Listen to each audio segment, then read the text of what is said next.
The Void, Series 1, Episode 1. The Naled, Chapter 1. Triskel.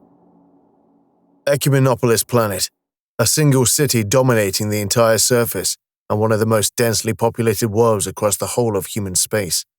It was home to one of the 6 remaining human empires, 5 corporations and 1 theocracy. It wasn't the only populated area of the system. 5 O'Neill cylinders occupied a similar orbit to the planet, part of a slowly assembling Dyson swarm designed to maximize the energy of the star. Each cylinder contained millions of humans, living permanently on the inside perimeter of the habitats. The planet itself had a population exceeding 100 billion and, despite its appearance from above, was littered with slums that the majority were crammed into. Hard to imagine that with so much city space, housing wasn't more plentiful. The Triskel Corporation required so much territory for its industrial concerns, and vast farms took up yet more space to feed the people. Even then, they struggled to meet the demand. From orbit, it looked like a shining beacon of capitalist success and a reminder of man's mastery over nature. An alien world conquered, molded for human life, and exploited. 2 orbital cities remained tethered to the planet, attached by great elevators to the equator. Named Sparta and Mycenae, they represented the military and commerce aspects of the corporation. Only Sparta was severely damaged and venting atmosphere. People were being sucked into space to die of extreme cold and suffocation. A Panther-class battleship drifted slowly towards Sparta, seemingly on a direct collision course, its hull shattered and fragments of the ship spiraling away in all directions. Other, smaller shipwrecks littered the vicinity, the aftermath of a deadly battle that was winding down. A large fleet moved slowly towards Sparta, an Aegis-class battleship unleashing a volley on the Panther hull, the resulting detonation shifting its momentum and directing it to one side of the orbital shipyard. A Vindicator-class cruiser fled the dying stages of combat heading towards the planet, hoping to escape by heading into the atmosphere, where the larger ships could not follow. Jinking erratically, it raced towards the outer limits of the planetary shroud. It could not evade the fleet's fire for long. A well-aimed hit took out the engines of the ship, and it lost all control. The race now turned into a freefall, a rapid descent that could only end in fire. They started to burn intensely now. Oxygen could fuel the blaze, and the pressure wave buffeting the ship was raising the temperature. From the ground, Carl Schaefer looked up as his people around him pointed upwards. The burning remnants of the ship shrieked across the sky, trailing black smoke behind them. There was a sudden explosion, and the ship was vaporized, mercifully destroyed before it could land on the city itself. To Carl and those around him, the explosion was an omen, a portent of the end of things. Corpses littered the streets, many of them wearing the uniform of the Triskel military, but there was plenty of civilian corpses as well, executed where they stood. The majority of civilian bodies bore gunshot wounds and other concussive injuries, whereas the uniformed carcasses had been torn apart with bladed weapons and blunt instruments. There were gunshot wounds as well, but most had bore the anger and fury of the assembled crowd. Compared to the recent cacophony and chaos, it was now relatively sedate, though the streets outside the citadel were heaving with hundreds of thousands of people. Fires raged out of control, and gunfire could still be heard in the distance. "Carl!" He recognized the voice and craned his neck, trying to locate the source. "Danik!" he responded. A young man barely 10 years older than Carl emerged from the throng, the crowd parting for him. They knew who he was and afforded him some respect. Danik Larson had been an agitator and a key instigator of the revolution, a fiery orator that inspired people to rise up against the tyranny. "Thank you're okay, kid," Danik gasped, hugging Carl. Carl didn't like the subricant, especially from one not much older than himself. "I'm glad you made it. You get your brother and sister to safety?" "Yeah, they're safe," Carl responded. "As safe as they can be at the moment." Good. Hopefully it's all over now." "Did they get him?" "Last I heard, he was holed up in his bunker down there." "He can't think he can avoid this, can he?" "He's just delaying the inevitable. He's got nowhere to run now." "Would have thought you would be with Kale." "Was heading that way when I noticed you. Dumb luck, really," Danik stated. And that awful jacket you insist on wearing does stand out. Hey, Carl protested. It's not that bad. Carl was outraged, but he looked up to Danik. During the whole conflict, he'd acted as somewhat of a mentor to him. Carl admired his way with words and his passion for justice, but he also admired the fact that he did not play up to his status people had assigned to him. He was a dissident and a troublemaker, but he was a humble one. You want to come? Danik never got to finish the sentence. The crowd erupted with a seething fury as someone emerged from the massive Gothic entrance to the citadel. It was Cale Singh, shepherding out a bedraggled and terrified Villa Triskel. The hatred expressed by the crowd was terrifying, a rage built up over generations of oppression and state murder. Villa had dominated his empire with malicious cruelty, regarding the public as little more than his property and treating them with abandon. Hard to imagine that pathetic individual is the man that caused us to live in fear for over 1,000 years. Danik was right. There was little of that tyrannical bluster that they'd all grown up watching on the streams. He'd been so formidable, so possessed with an egotistical zealotry that it bordered on the maniacal. Now, he was a shrunken figure, living with the knowledge that his future was very short indeed. Everyone knew what was going to happen. For what he had done to so many people, there was no court. Justice would not be held in chambers, judged by learned men and women, but would be swift and terrible. The hollering slowly died down as Cale tried to make himself heard. Villa Triskel, you stand defeated in front of the people you oppressed for over a millennium, Cale bellowed. Your army has been defeated. Your apparatus of state control has been dismantled. Your secret police have been arrested. Your reign is at an end. There was a cheer at this sentiment, but it was an angry cheer, not joyous. Millions have died as a result of your brutality, and the people have lived in fear and squalor, but we have had enough. There will be no trial, for there is nothing to establish. Everybody in the Empire knows you are guilty of atrocity. All that remains is to punish you. What right have you to judge me? Villa finally spoke, recovering a little of that fiery anger he once brandished so freely. We all have the right, Cale spoke. Every man, woman, and child that is suffered by your edict has the right. With that, two men grabbed and bound wire around Triskel's feet and then hauled him upside down from a lamppost, Villa smacking his head on the hard ground as they inverted him. Put me down, you... Villa raged.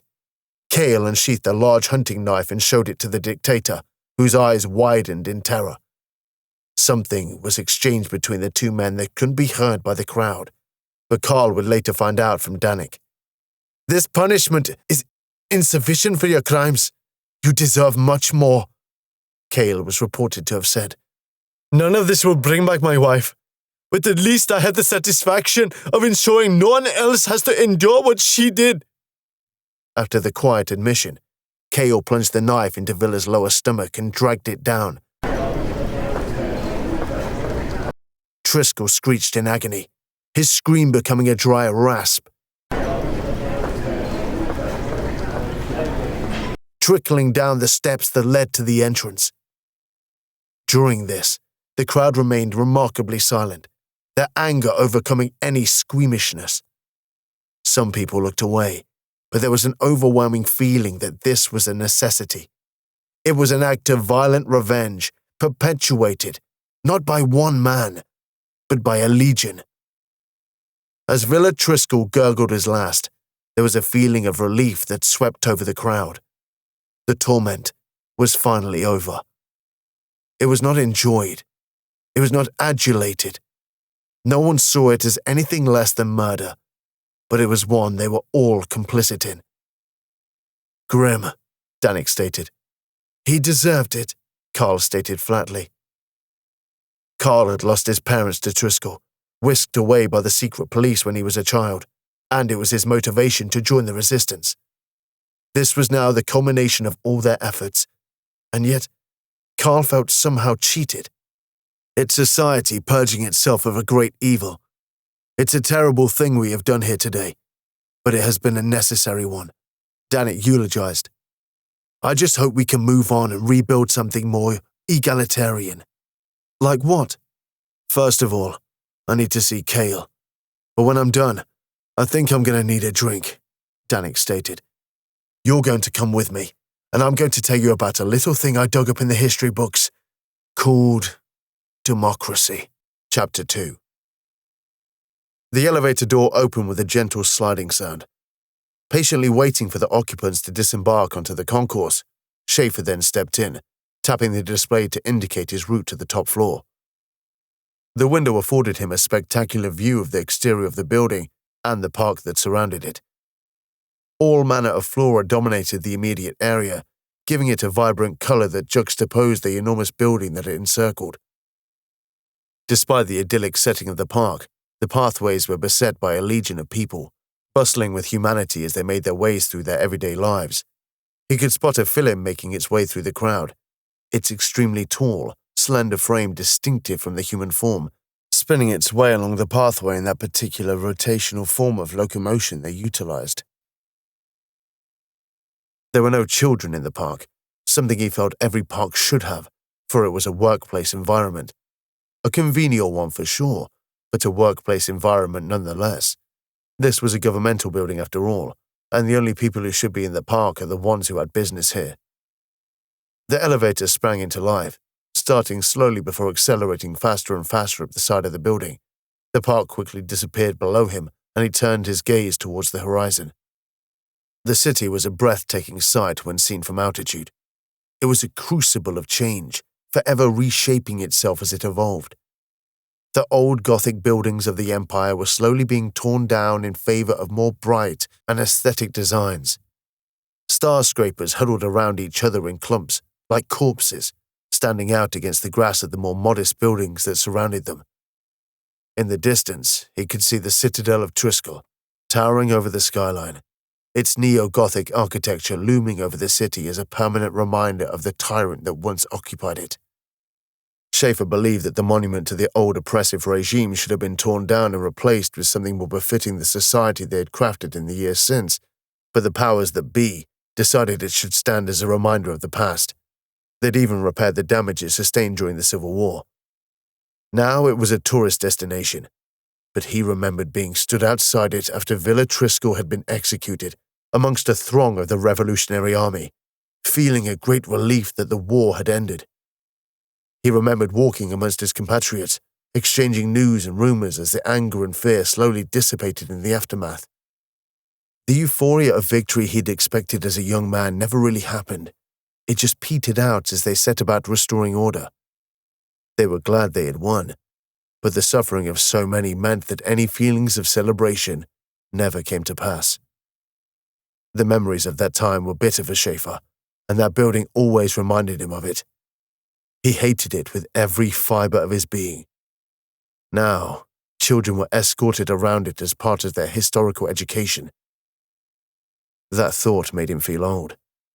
Had it been so long since those days? He had been a young man then, a soldier in the army that overthrew Villa Triskel. Now, he was a seasoned veteran and a captain in the Republic military. By modern standards, he hadn't yet reached middle age, but he felt those years in his body. He was still fit, but everything was just that little bit harder these days. As the elevator reached new heights, he could see a more panoramic view of the city of New Athens, sprawling out as far as he could see. Once, the city had encompassed the entire planet, an ecumenopolis, and New Athens was a district of that city. The Republic had adopted a policy of devolving the city-planet into something much more open, with greater free space. It was proceeding at a slow pace, but it was gradually changing, and for the better. In the time of the Triskel Corporation, parks were practically non-existent. They were seen as a waste of space that could be put to more profitable use. Now, they were seen as a fundamental for mental health. Schaefer had never really been a fan of nature, having grown up in a dense urban environment, but he had to admit, it was soothing to have quiet places outside. He appreciated it so much that he discovered a newfound love for the quiet places of the cosmos, and sought them out. The elevator approached the upper floors, starting to slow down as it approached its destination. Schaefer turned his eyes to the skies. Now he had a better view of them. It was cloudy, but the sun shined out between the clouds. He remembered a time he could barely see the sun for all the smog at street level. Bright, clear days of Triskel were still a novelty for him. The pollution was still a problem, on occasion, but the Republic had made strides in cleaning it up since the war. The elevator completed its ascent, arriving at the penultimate floor, where the senior senators had their offices. The door slid open and he stepped out into a lavish hallway, populated by senior officials and their aides. A small water feature dominated the center of the hallways, surrounded by a carefully tended garden, giving the senators a place for communal meetings and a place for reflection. Above him lay the main Senate, along with the president's chambers, but they were not his destination today, for he had a meeting with an old friend. He made his way down the main corridor until he reached an unassuming office and touched the pad outside to open the door. Inside was the Anterior's office, where the senator's aide was located. "Oh, Captain Schaefer, go right in, he's expecting you," the aide indicated. "Thank you, Odessa." Schaefer continued into the main office, the door sliding open in anticipation.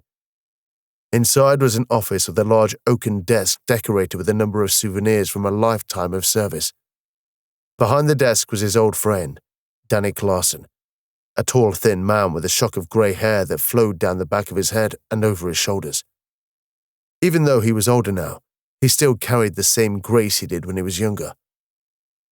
Danik was reading a media pad when he walked in, the disturbance causing him to look up and recognize his old friend. His serious face soon melted into a warm smile. "Carl, good to see you," Danik cheered. "Always good to see you, Danik," Schaefer replied. "How are you?" "Forever mired by endless bullshit," Danik joked, shaking Schaefer's hand, "but doing well, regardless." "How's Yelna?" "Oh, she's fine. Still teaching," Danik explained. "How have you been?" "Little bit older, little bit wiser." That'll be the day," Danik teased. "Please, have a seat. Don't want you looming over the desk." Schaefer complied, pulling up a comfortable wooden armchair. "Drink?" Danik offered, pulling out a bottle of whiskey from his desk drawer, as well as 2 glasses. "I shouldn't really." "Nonsense, you're not technically on duty until the next metric day." "Okay then, just the one." Danik smiled as he poured 2 generous measures and handed one to Schaefer. "You know you shouldn't be either." "Oh, alcohol is an essential tool of democracy. What doesn't get debated in the Senate chambers gets discussed in the bar after all," Danik mused. "I've had more success convincing people over a few drinks than I have on the Senate floor."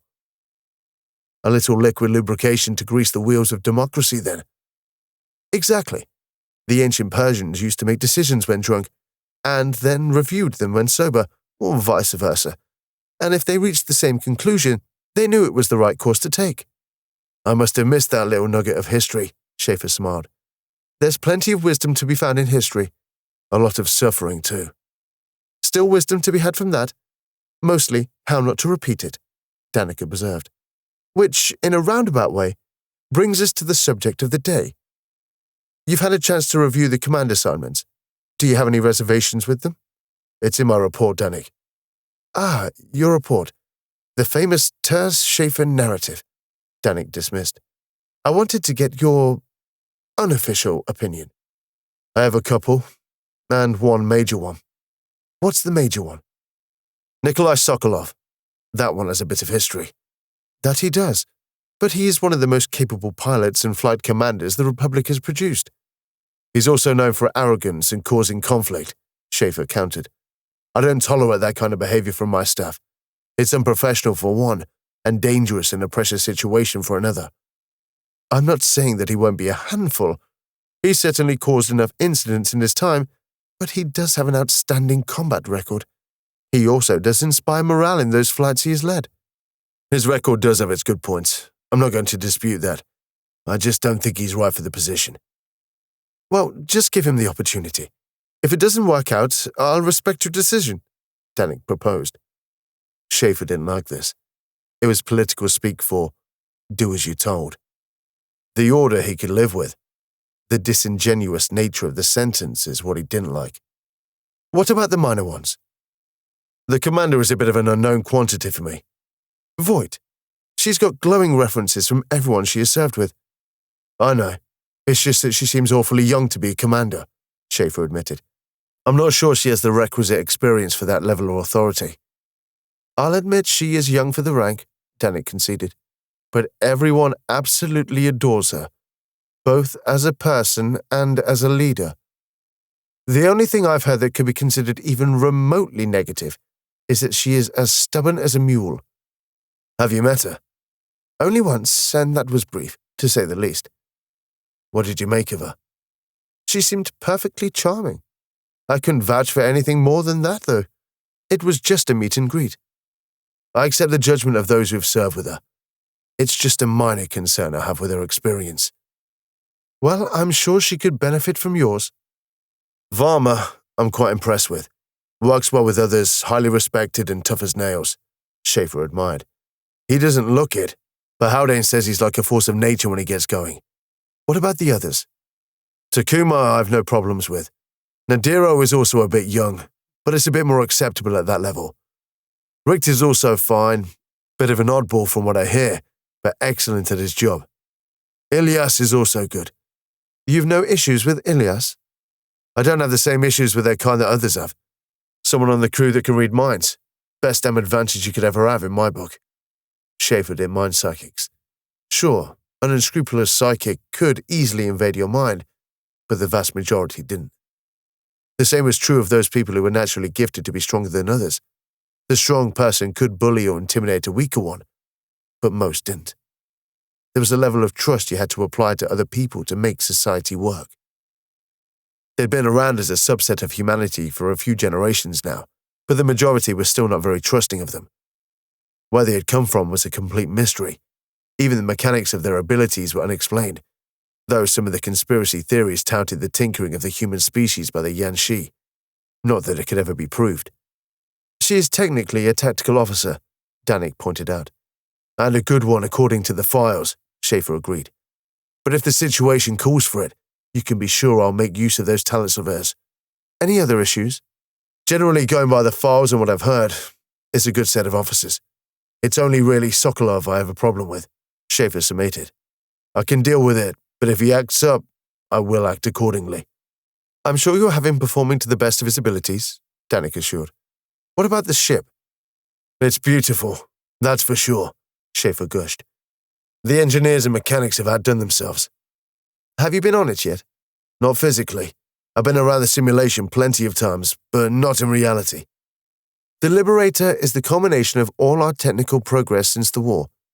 State of the art in every way. The best weapons, the best armor, the best scientific equipment, the best medical facilities. No need for the sales pitch, Danik. I'm already sold, Schaefer interrupted.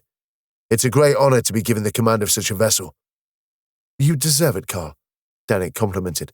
You're the best captain we've got, so it was an obvious choice. Hell, you'd be even higher in rank if you ever went for a promotion. Promotion means more politics, Danik, Schaefer replied. I'm happy where I am. You never did take much to politics, did you? Too much compromise for me, Schaefer responded honestly. I prefer the level of autonomy I have. And yet you fought so hard for it. Oh, I believe in it. You know that. I'm just not suited for it, Schaefer smiled. Danik laughed. Whereas it fits me like a glove. Not that I ever intended to be in such a position. It just kind of happened. The people wanted war heroes in the Senate. Still do. I never liked that moniker. Danik shuddered in disgust. I was never a hero. I just survived longer than the others. That's not how I remember it. We remember things very differently, Danik chiddied. All I ever did was make pretty speeches and shit myself. Now Schaefer laughed. The modesty plays well to the public, but it's not really modesty, Danik continued. We both know war doesn't make heroes. Not really. It was a grim time, Schaefer commented seriously. But we did what was necessary. I might regret what I was forced to do, but I don't regret the reason for it. You remember what it was like under Triskel. It had to change, Danik sighed.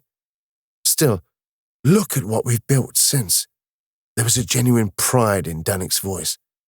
He might rue his participation in the war, but it was obvious he was satisfied with his achievements since.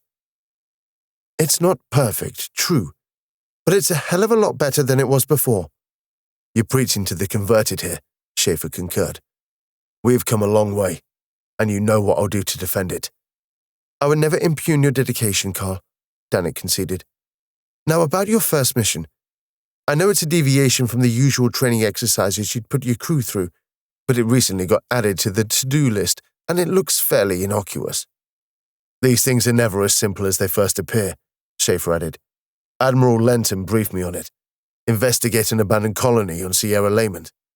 Looks pretty straightforward until you consider it was expunged from all the Triskel-era records. Yeah, well that is a cause for concern, which is why we want you to go instead of one of the dedicated scientific vessels, Danik added. But we don't expect any issues. There's nothing in what we uncovered that indicates any danger at all. But in the absence of fact, caution is advised. Indeed. We know next to nothing of this colony, save for the fact it was some kind of mining or refining colony. Beyond that, nothing. No reason was given for the Triskel Corporation abandoning the planet. It may just be down to a lack of resources. It happens. We find planets all the time that look promising, but then turn out to be lacking in what we thought it possessed. The secrecy is the issue, Schaefer reminded. They wouldn't have done their best to remove it from the records if there wasn't something shady going on. Yes, it could be anything, Danik stated. We just anticipate to be an investigation into why it was abandoned, and it could well turn out to be rather understated. Still, if little happens, it's good training for the crew, and if something unexpected happens, well, you have the resources to deal with it. I don't trust unknowns, Schaefer advised. It's dangerous out there, and what you don't know will kill you. We'll investigate, but I will treat it as an excursion in potentially hazardous territory. I wouldn't expect anything less, Danik agreed. Like I say, there's nothing to indicate any danger, but, well, that's why we want to give the Liberator a go. Lenton didn't go much into detail over how this information was acquired, Schaefer asked, just that it was found in the archives. It's not common knowledge, but we have an organization tasked with going through the old Triskel archives, searching for anything of this nature. Their remit is to find anything that might have been buried for some reason. The fear was that Triskel might have left something behind like a vengeance weapon of some kind. We haven't found anything like that so far, but we have found plenty of secret caches or hidden assets, Danik explained. As the data miners have learned new techniques and the AI has improved, we found more and more. And this is classified. Not classified as such, but we don't really advertise it either. No need instilling any fear into the population needlessly, Danik reasoned. And given what we've found so far, there's no real need to change that stance. Is there anything else I need to know? The information Admiral Lenton gave you is everything we know about the planet. It's completely unremarkable for what we know. Nothing to even mark it as particularly rich in minerals. That's another thing that makes me worry. Why an industrial base in an unremarkable world? You're right to be wary. Still, Villa Triskel wasn't well known for reason. Prepare for the worst and you'll never be taken by surprise. Good to know you remember the old maxims, Danik smiled. You would keep reminding us, hard to forget, even now. Hopefully this will prove to be just another hidden cache, but I'm fully confident that you'll be able to cope with whatever happens. If nothing else, it will be good experience for the crew. You've still got 3 Triskel days before the next metric one. Why don't you come by the house tomorrow evening? We'll have a drink and a chat. Yona will want to make you waffles. She got a new recipe for the chocolate sauce from one of the film delegates. I've got no idea what's in it, but it's marvelous. I thought you did all the cooking. I do normally. That's why she won't tell me what's in the chocolate sauce. She wants to be better than me for at least one thing in the kitchen, Danik added. I've been trying to find which film delegate gave her the recipe, but I haven't found out which one it was yet. Okay then, you're on. Excellent, I'll break out the vintage Kidra. Schaefer was surprised. Kidra was a liqueur distilled at the edge of Republic territory. Very popular, but because of the distance involved, quite expensive and hard to come by on Triskel. I'll definitely be there then, he smiled. Chapter 3. The main Triskel shipyard, or Sparta as it was named, held in geosynchronous orbit around Triskel, connected to the surface by a space elevator. Sparta was a purely military installation, unlike Mycenae, which was the main civilian orbital hub. Mycenae was on the same orbital path, just ahead of Sparta, not that you could see it with the naked eye. Schaefer didn't like shipyards. They were messy, disorganized places. He appreciated the work that was done here, but he abhorred the mess. How the engineers ever found their tools, he never knew. He made his way towards the main berth, the one where they built the dreadnoughts. The Liberator was the flagship of the Republic, and a dreadnought-class military vessel. Not that he would ever display it externally, but Schaefer was ablaze with anticipation. He had studied its capabilities well and spent many hours going through the datasphere simulations, so he felt he knew it well already. But still, this would be the first time he would see it for real. He strode along the corridor, occasionally glancing out of the side panels. The upper half of the right side was transparent. Not a window, but part of the hull that was transparent. He could see a Vindicator-class cruiser to the berth outside, and he couldn't help looking at it as he walked. The Vindicator-class was not the most glamorous of designs, but it was a classic. It had a tall but thin profile, but a large surface area on the sides. The small profile meant it was hard to hit when approaching, but it would have to turn to fire a maximum salvo. They were the mainstay of the fleet. Nothing special, but a good generalist. His first assignment in the military was on such a craft, and it provoked nostalgia in him. He'd had no illusions of serving on a combat ship. His innocence was taken long before that. Even so, some of his experiences on board had been eye-opening at least. He regained his focus as he entered a new section of the corridor, and the hull wasn't transparent anymore. Several soldiers ran past him on routine exercise. There was a large garrison on Sparta, so seeing soldiers running along the corridors was a common sight. There were a few mechanics ahead of him, moving slowly so he was steadily catching them. He noticed one of them had let his trousers slide a little, and he could see the top of his ass. Schaefer loathed to see such slovenly dress sense, and had to resist the urge to castigate the individual, no matter how much he wanted to. The engineers were civilians, and not within his authority. He continued down the corridor, moving ever further away from the hub of Sparta and toward the extremity of the massive station. The biggest ships that the Republic built had to be constructed on the periphery, similarly due to their scale. They couldn't even build a full bay because of the size. Instead, all of the necessary equipment, loading bays and construction vessels had to operate from the edge of the station. The end of the corridor could now be seen, and as he got closer, he could start to see the mezzanine that ran the length of the edge of the station. It was teeming with people moving back and forth. Maintenance crew, soldiers, scientists, and officers mingled as they went about their tasks. He passed the corridor seal and onto the main concourse, allowing him to appreciate the size of the area. It was more aesthetically pleasing than the majority of the station. This was by design, as the areas tended to be the busiest, but also the first thing the crew saw as they stepped off their ships, so these areas needed to look more welcoming. Most of it was functional, as you would imagine, but there were environmental touches as well, like trees and vegetation. This was a practical addition too. They didn't add much to the oxygen in the area, but they did contribute, and it gave the place a more natural aroma. The mezzanine was broken up into sections, each of which could be sealed in the event of a disaster, but when it was fully open, it was impossible to see the far end of it from the other without enhancements. It was when he looked to the outer hull that he was entranced. The entire outer hull was transparent, and it gave a spectacular view of the ship docked alongside. The ship itself was far too massive and close to get a good look at it, but the small part he could see was magnificent. The Liberator. The Republic's new flagship, and his assigned command. He felt both pride and a small amount of intimidation, if he were to be honest. The authority which he had been trusted with was daunting. This was no administrative role making decisions that would go through many ratifications and procedural checks and balances before they were ever implemented. This was a role where life and death decisions were needed immediately and without hesitation. Not only that, but he had the duty of care of every single one of its crew. Authority, security, and responsibility.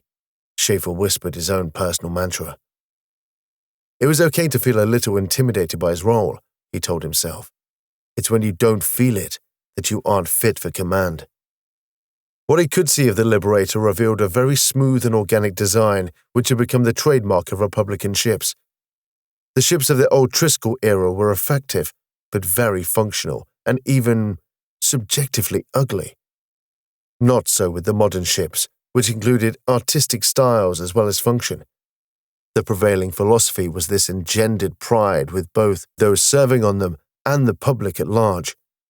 It was a philosophy he agreed with because right now he felt an almost overwhelming sense of pride.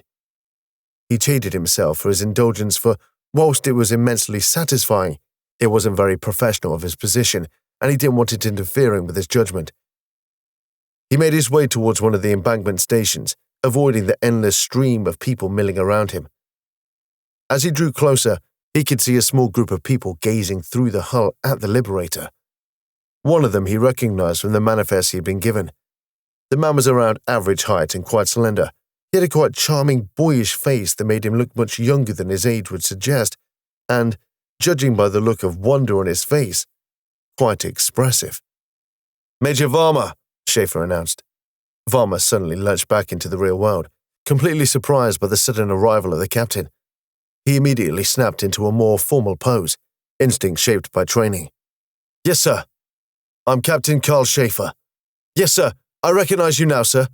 Carl Schaefer allowed himself a small smile, amused by Varma's reaction. "It's okay, Major. I have to admit I'm a little awed myself." "It's a beauty, isn't it, sir?" "That it is," Schaefer agreed. "To serve on the flagship of the Republic, I never thought I would see myself in such a position," Varma explained. "Captain Haldane spoke exceptionally high of you, said you were a born warrior."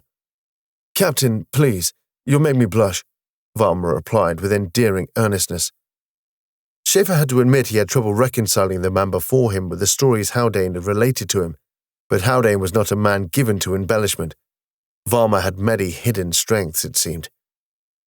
"Either way, I'm glad to have you on my team, Major." "Thank you, sir. I'm very pleased to be given this opportunity."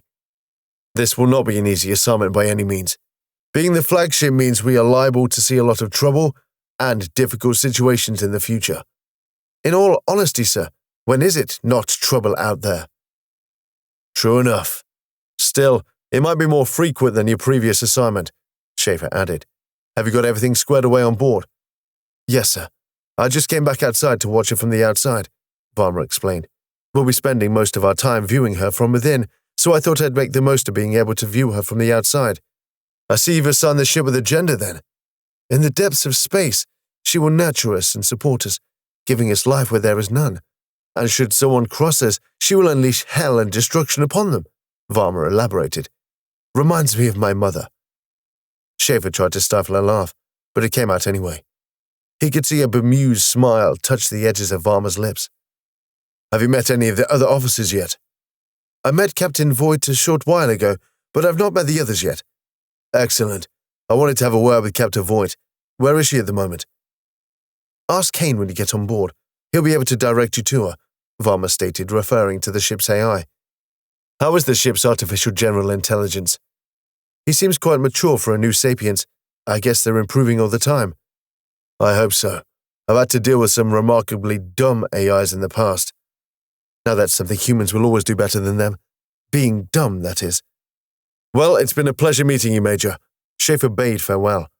"I'll call a meeting before we're due to leave so that all the senior officers can meet each other and discuss our first mission. So I'll see you then." Chapter 4. "Are you sure the medical suite is ready?" "We're just checking the inventory, but everything seems ready, except for Surgery 4. Commander Ellen Voight rolled her eyes. Nothing ever worked on an Alpha voyage. "What's wrong with it?" "The scanner doesn't seem to be properly calibrated," Dr. Takuma griped.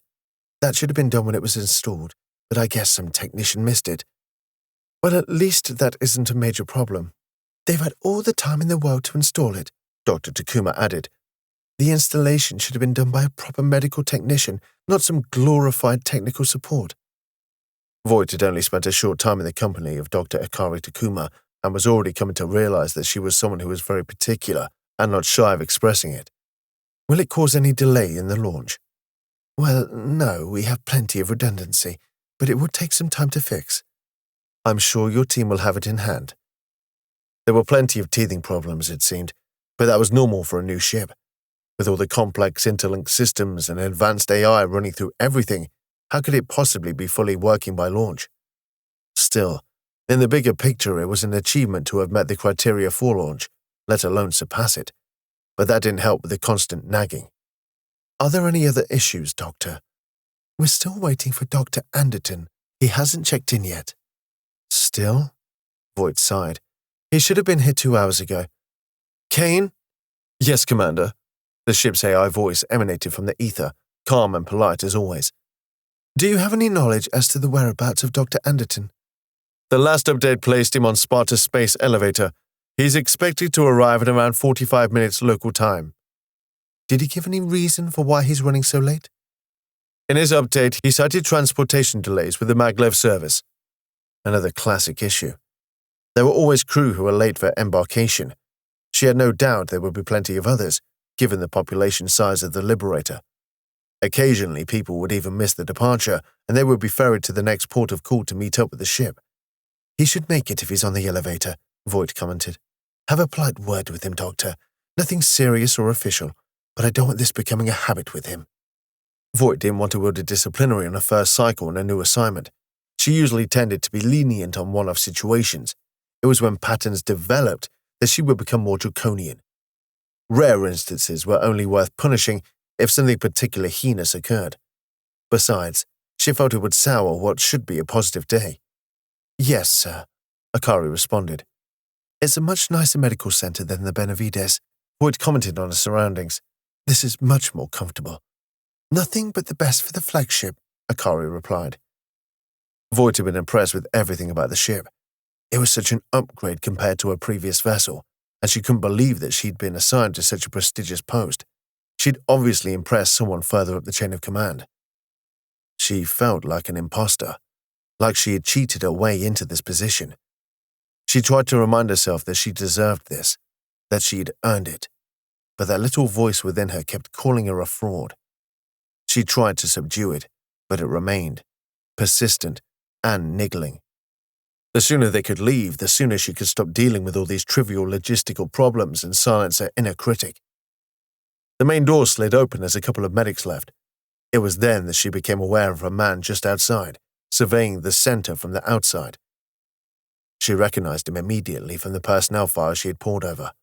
She immediately moved to intercept him. Captain Schaefer, a pleasure to meet you, sir. She introduced herself, shaking his hand. Commander Voight, Schaefer retorted to the point. I've heard a lot about you. All good things, I hope. Oh, your record is spotless. Glowing references all over, Schaefer flattered. Still, this is a big step up from your previous post. I'm grateful to be given such a high-profile command position. I know the feeling. But still, it's going to be a big challenge as well, Schaefer pointed out. I'm sure that we can work together to surmount any of those challenges. Yes, sir, Voight replied, a little guarded. She knew the routine when introducing yourself to those under your command. Much of it was all an attempt to alleviate any anxiety about the situation, but there was always some degree of assessment as well. It can be intimidating, I know, meeting your new commanding officer, Schaefer expressed, sensing a slight unease. I do try to make it easier, but I'm also the first to admit it's not my strong suit. But don't worry, as long as you do your best, that's all I ask.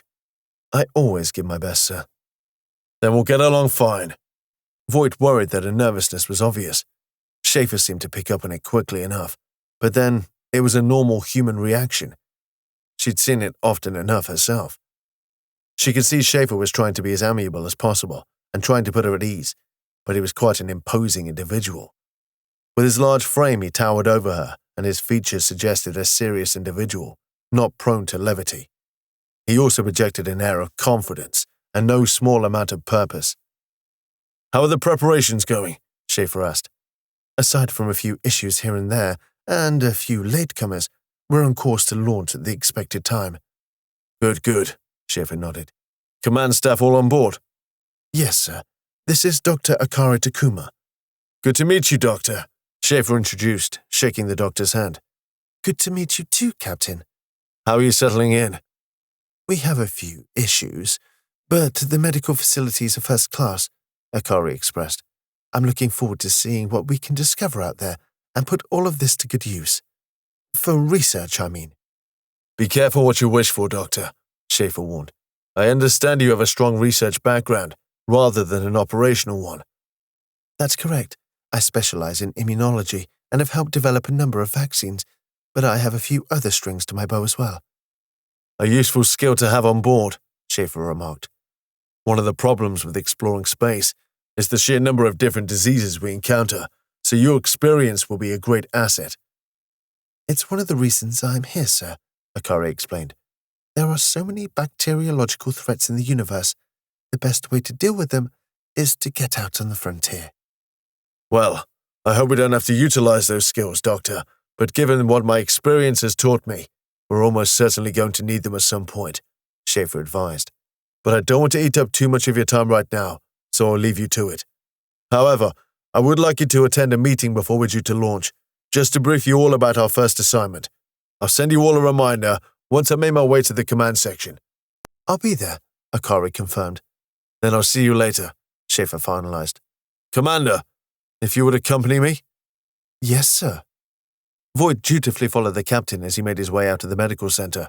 His tone was friendly, but it did imply there was something more he wanted to discuss in a more private setting, or at least a less busy one. I want us to have a good working relationship, Commander, and to do that, I want to build trust between us. So I'll be as honest as I can with you, and I hope that you will confer the same privilege to me. Don't worry, sir. I'll let you know when I disagree. Schaefer allowed himself a small smile. That's nothing less than I would expect, Schaefer agreed. Some may prefer the company of people who agree and nod compliantly, but I'm not one of them. If I'm making a mistake, I damn well want someone who's going to let me know and prevent me from doing something disastrous. The way I see it, sir, is that's part of my job. The role of commander is not only to support the captain in the hierarchy, but also act as a check and balance within the chain of command. It would be remiss of me to allow you to follow an ill-advised course of action, Voight answered honestly. Plus, I have my responsibilities to the crew to factor into it. Good answer, Schaefer nodded, impressed. The chain of command is important, but any leader worth their salt knows that it can't substitute sound judgment. Disagreements are healthy in any decision-making environment, as long as it doesn't conflict with the expediency required in emergencies, Voight opined. You can't have innovation without diverging opinions, so in a command situation, this offers alternatives that may not have been considered otherwise. But we do need to constrain it sometimes because of the expediency you mentioned, Schaefer added. I agree. Many opinions may give you alternatives, and having that choice may be essential at times. It does slow down the process, though, so I'd like to know as early as possible if there are any alternatives available. Schaefer was definitely assessing her, weighing up the responses she gave. Voight didn't like it, but she couldn't really blame him for it, as she would often do it herself. If you've read my file, sir, you know my history, and you know I'm not afraid of making hard decisions. I know what I've read, but I'd like to hear it from you, Schaefer revealed. There's the official record, and then there's the truth, as they say. It's all official record with me, sir. Anyway, as I was saying about building trust through honesty, I gave it some thought and I decided it would be better to just lay my cards on the table and be straight with you. When I was given your profile, I did have one misgiving about you. What was that, sir? Voight stuttered slightly, startled by his admission. I can't imagine what was in my record. It wasn't in your record. Everything in it marks you out as being perfectly suited for command, Schaefer explained. What it is your age, or more precisely, your experience. You think I'm too inexperienced to be a commander? To be frank, yes, Schaefer replied bluntly. It can be a difficult job, and the further up the ranks you go, the harder it gets. I made commander a full decade after you, and it still damn near killed me. See this scar? Schaefer pointed to a scar that ran down the back of his head, from around the point where the skull joins the spine to his shoulder. That was the result of my own inexperience, Schaefer alluded.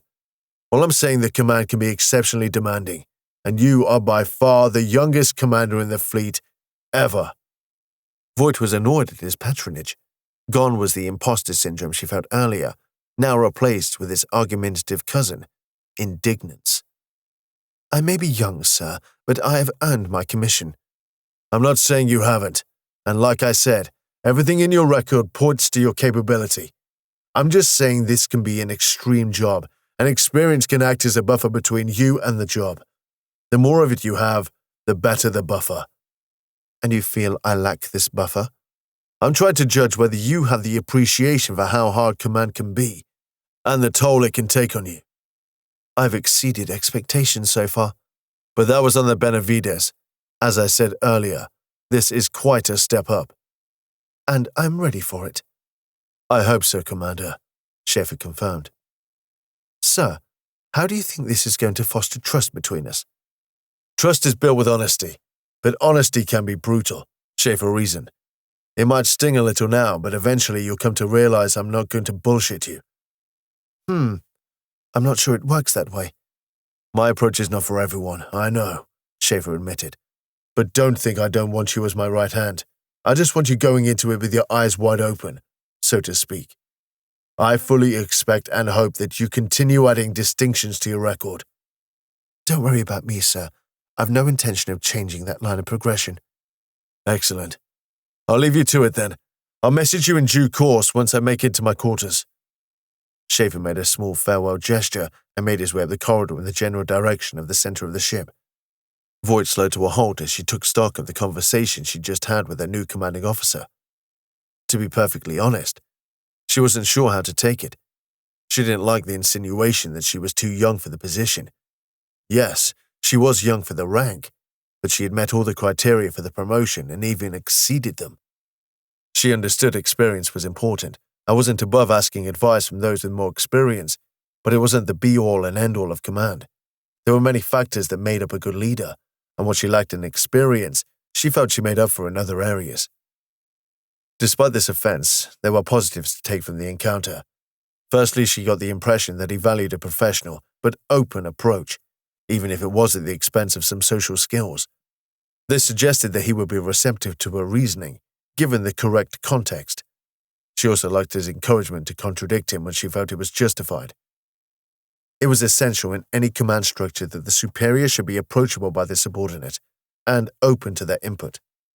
The captain always needed a counterbalance, and it was encouraging to hear a new commanding officer espousing similar beliefs. The conversation had also quelled any thoughts of inadequacy or nervousness, replacing them with cold, hard certainty, inspired by the indignance she had felt. But then, had this been intended by Schaefer? Some of the conversation was definitely intended to allay her nervousness, but how much? Though she had felt a little patronized by him, she was curious. Chapter 5. The command staff had assembled at the behest of the captain in one of the briefing rooms on the command deck. The room itself was comfortable and functional, containing a large central table with many hidden devices. It even smelled new somehow, despite the ship being finished for quite some time. Around the table sat the senior command staff, the captain and the commander, and the heads of the 7 divisions. They were all familiar with each other through their respective briefings and research, but this was the moment they all met for the first time. They had all entered the room with the usual pleasantries, but quickly seated themselves and waited for the captain to make a pronouncement. "In a few hours, local time, the Republic launches its new flagship, and we've been given the honor of serving upon it. It's a duty I intend to carry out to the best of my abilities, and I expect the same from each and every one of you," Schaefer announced. "That said, I do intend to be as fair and as even-handed as possible.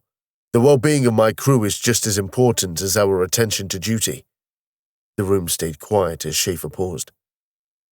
"Now, this is the first time we've all met each other face-to-face. We all know who each other is, but I thought we'd introduce ourselves as a little icebreaker before we get onto the mission briefing. Just tell us who you are and one little fact that isn't in your profile. Doesn't matter what it is, just something that's not in there. I'll start, and we'll work our way around clockwise." Schaefer looked around bemusedly. An icebreaker was a common enough trope that people were used to it, but no one really enjoyed it. Still, It served a purpose, and that was to open the dialogue between many disparate individuals. It was, paradoxically, an informal formality. As you know, I'm Captain Carl Schaefer.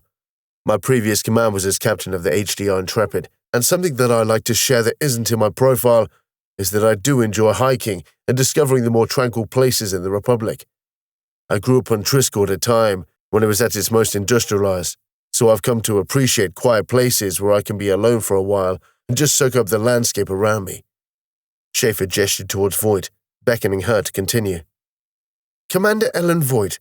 My previous post was as commander of the HDR Benavides. I'm an avid reader, especially of ancient fiction. I've always found it gives a unique window on the mindset of any given time period and gives you a sense of what it was really like in a way that official documents simply can't reflect. Schaefer nodded approvingly. It was a good little fact that he hadn't known before. Major Sanjeev Varma, Security and Ground Operations. My last posting was on the HDR Rommel, and I love to play kabaddi. Before I joined the military, I did play at a professional level, but I decided to follow a military career instead. What's kabaddi? One of the other officers asked. One of the most popular games on Pradesh. I'll be more than happy to get you involved in a game sometime, Doctor, and teach you how to play it. Is it a contact sport? Very much so, Doctor. I think I'll just sit on the sidelines then. The Doctor's response raised a few smiles amongst the officers. This was good, Schaefer thought, as these moments of levity helped the bonding process. Next to speak was a tall, wiry individual with what at first appeared like a stoic set of features, but as he started to talk, they started to reflect a more mischievous smile. Though fairly average-looking when static, his more engaged facial expressions suggested at a nebulous charisma that was difficult to define, but effective. Flight Commander Nikolai Sokolov, EXO Operations. My last posting was on Osiris, helping to train the pilots as part of the planetary defense. In my spare time, I like to build vehicles from scratch. I'll build anything, but I have a preference for cars and motorbikes. I would have studied to be an engineer, but I never really had the acumen for it. Schaefer studied Sokolov carefully, trying to ascertain how much trouble it was going to be, if any at all. The baton was passed on to a very young-looking officer who was obviously uncomfortable having to speak about himself. Lieutenant Commander Jared Nadiro, Engineering and Technical. I'm a bit of a gamer, really, especially fantasy games. I tend to play on the Hypnos most, but I do like the old-fashioned consoles as well. There's a simplicity to them that's still quite appealing. The group focused their attention on a woman with an obvious grace, slender in appearance and possessing large, striking almond-colored eyes. Lieutenant Commander Hannah Ilyas, Tactical and Logistics. My last post was on board the HDR Yi-Sun-Sin. One thing that's not in my file is my love of sculpting. I started when I was quite young, using clay, but I tend to work on all manner of materials now. I tend to favor metals, but future projects might take me down different avenues. Next was a woman with a calm demeanor that carefully scrutinized those around, observing with great interest. Dr. Akari Takuma, Medical and Well-Being. This is my first posting on a ship of the line, but I've spent many years in the Republic's military research laboratories. I've been the lead on a number of research projects and have helped develop a number of important vaccines. When I'm trying to de-stress, I find playing the harp helps. It's an unusual instrument to play these days, but I find music a good way to relax. The doctor who played straight man to Sanjeev Varma was next. Dr. Denham Richt, Science. I was last on the science ship, the Capek. I like to bake when I'm not studying. It's something I love to do with my children when I get to see them. You bake cakes? Amongst other things, yes. You'll have to bring some in for us sometime, Voight chirped, smiling. Oh, okay, Denham replied, not expecting to be supplied with an order for sweet treats on his first shift. Looks like you've earned some points with your very first statement, Doctor, Schaefer lauded. Finally, attention fell on the remaining individual, a man with a very controlled posture, barely moving at all. Only his head seemed to move at all, and that was to focus on each individual in turn. I'm Kane, your information and networking nexus on board the Liberator. I've already spoken to each of you, but this is the first time I've met you in one of my remote android bodies. He spoke, suddenly animating now that attention was on him. Some of you will be familiar with my similar AIs on some of the other Republic ships. and even on stations like Sparta and Mycenae. But I am one of the new Obsidian generation AIs, and the first of my kind in active service. I have been online for 2 trillion years now, and I have been looking forward to making so many new friends. From what I could gather from the technical specifications I have read, there hasn't been too many changes from the previous generation. Is that correct? Jared Nadiro asked. The changes were relatively few, but more subtle and persuasive. My emotional intelligence has greater granularity than the previous generations, allowing for more nuance in my understanding. I also have greater capacity for processing and a greater range at which I can extend telemetry to my individual bodies. There are other improvements as well, but those are a few highlights. The contingencies are also quite impressive, Schaefer added. Duran artificial intelligence systems take the threat of AI abandonment very seriously and have incorporated a number of contingencies should I vanish without a trace, Kane remarked with pride. There is even a backup AI that will emerge in my absence. Nothing at the level of sophistication as myself, but enough to keep everything going until you reach safety.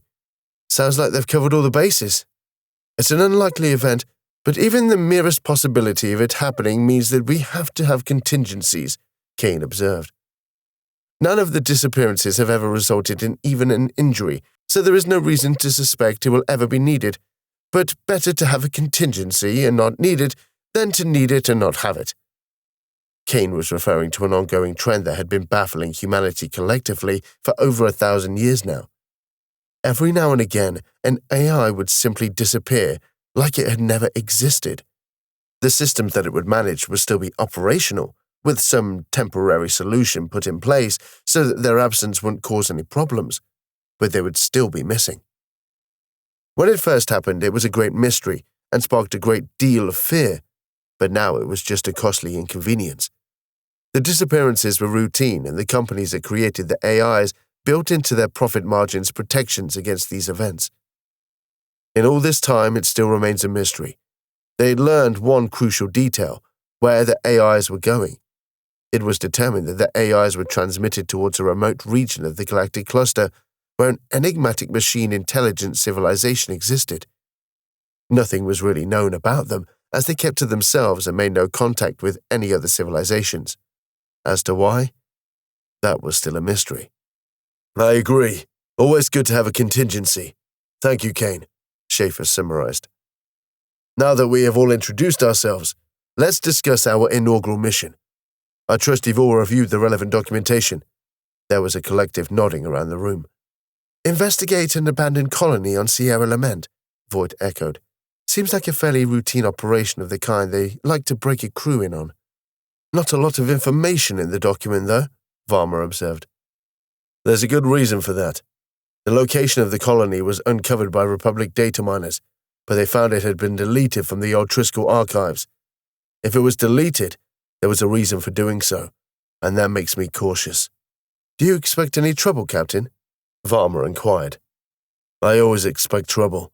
It's what kept me alive, Schaefer replied. I want everyone to be on point and no treating it as a routine. If it turns out to be nothing, then fine. However, if it all goes to hell, then I want everyone ready for it. The documentation states nothing about any expected threats, Voight responded. The analysts don't know everything. They deal in fact alone, but it's up to us to provide the context, and my instincts tell me there is something off here. Why would Triskel put an industrial colony on a world with little mineral wealth? Why remove all mention of it from the records? Sierra Lament is also outside any established territory, which is another cause for concern. It's nowhere near any disputed territory, though, and no culture has laid claim to it, Hannah Ilias noted. Nonetheless, my instincts tell me there is danger there. Republic Command obviously have their reservations as well, which is why we are going and not a dedicated survey ship. They suspect danger, but do not mention it in the documentation, Hannah raised an eyebrow. Not exactly. It's more about hedging their bets. They don't expect trouble, but why take a risk when you have this ship available? Schaefer backtracked a little. From their point of view, it's a perfect opportunity for this ship and a mission for this crew to cut its teeth on. But you are wary. Schaefer paused for a second. He was trying to sum up his suspicions in a simple way. It was a vague and instinctual feeling, and thus very hard to quantify. I've been in the Void for most of my adult life, and if there is one thing that is categorically true above all other things, is that what you don't know will kill you. We know next to nothing about CO Lament, so we treat it as hostile. I concur, sir, Voight chimed. We have no idea what we'll find there, and we should never think of any trip into the unknown as routine. How do you recommend we approach this, Commander? We should take up a defensive position in close orbit and scan the planet and find the colony. We locate the most likely place for a command hub and draw up a strategy for approaching the destination. We then send a small reconnaissance team down. The team should be mostly soldiers, with myself and Hannah, who'll be needed to access any information systems we come across, and there should be plenty on any colony, Voight explained. Upon an initial sweep of the immediate area, we start to send in small groups. Dr. Rick should be in the first group to coordinate.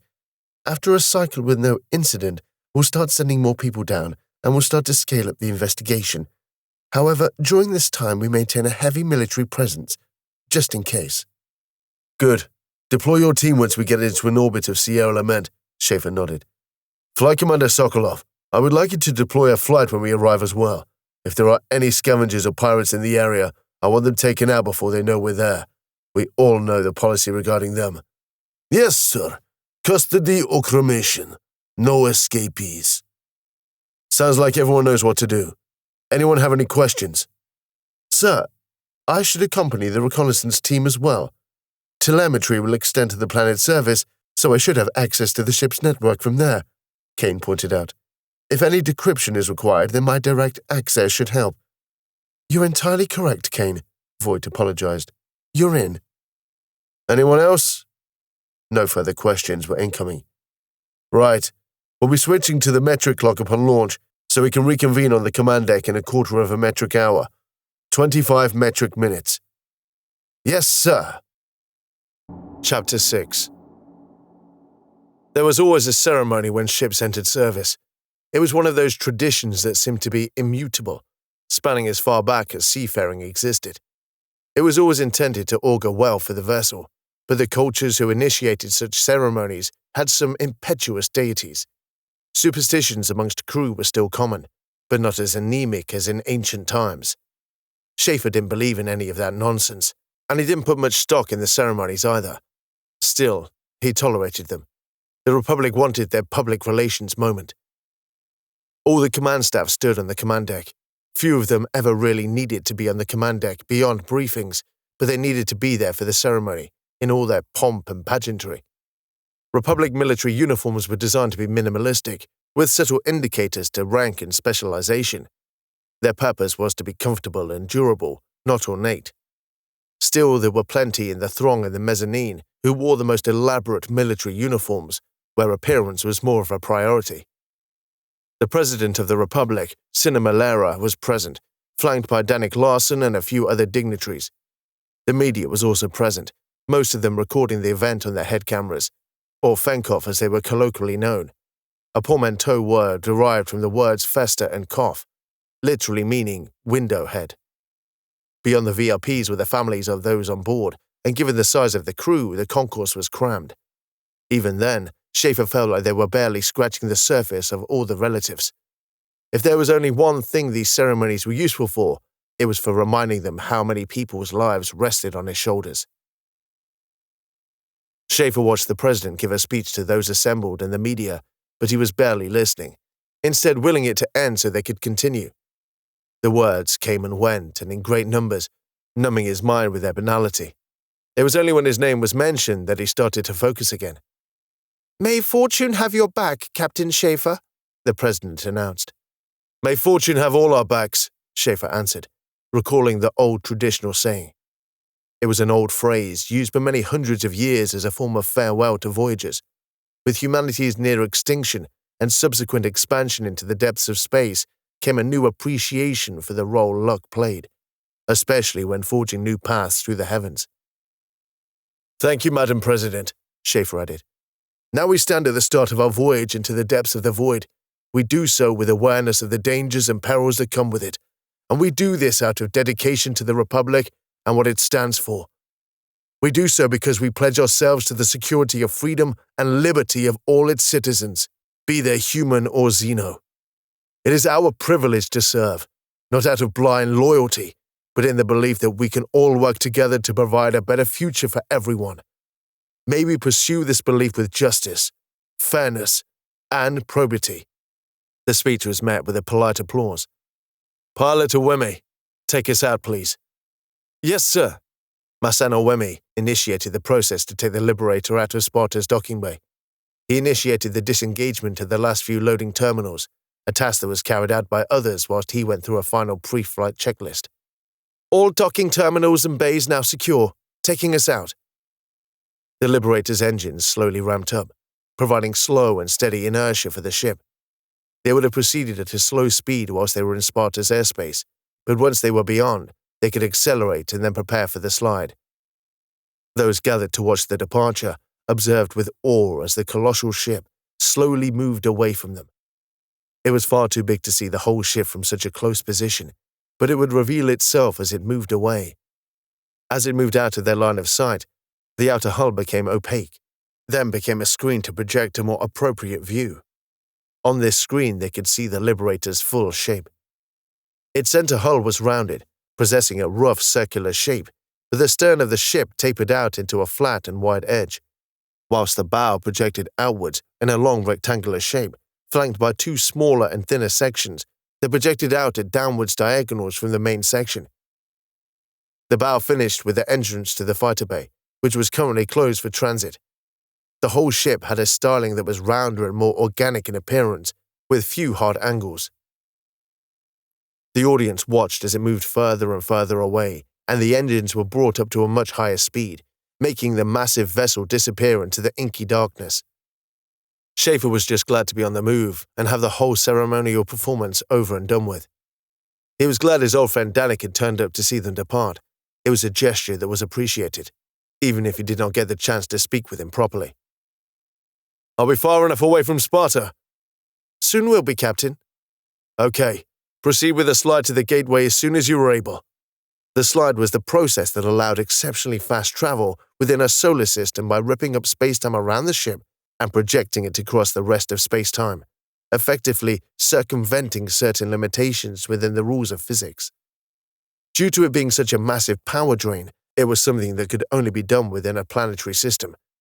Greater distances required exceptionally greater power generation, more than any conventional ship could provide, even one as big as the Liberator. Greater distances, such as interstellar travel, required gateways, massive stations that could generate the power required for such a feat. These were usually located at the edge of systems because of the volatility of such spatial shenanigans. If a disaster occurred during a jump between systems, the consequences could be reduced by this distance. Nice speech, sir, if a little idealistic, Commander Voight commended. Nothing wrong with idealism, Commander. We always have to strive for something. It gives us purpose, Schaefer explained. I believe in every word I spoke, and they are ideals that I aspire to. But I am a pragmatic man too, and I know it is not always possible to uphold them, but we must try to whenever we can. Yes, sir, Voight agreed. I'm glad to get that whole debacle behind us, though. Me too, Schaefer nodded. Not that much use for them myself.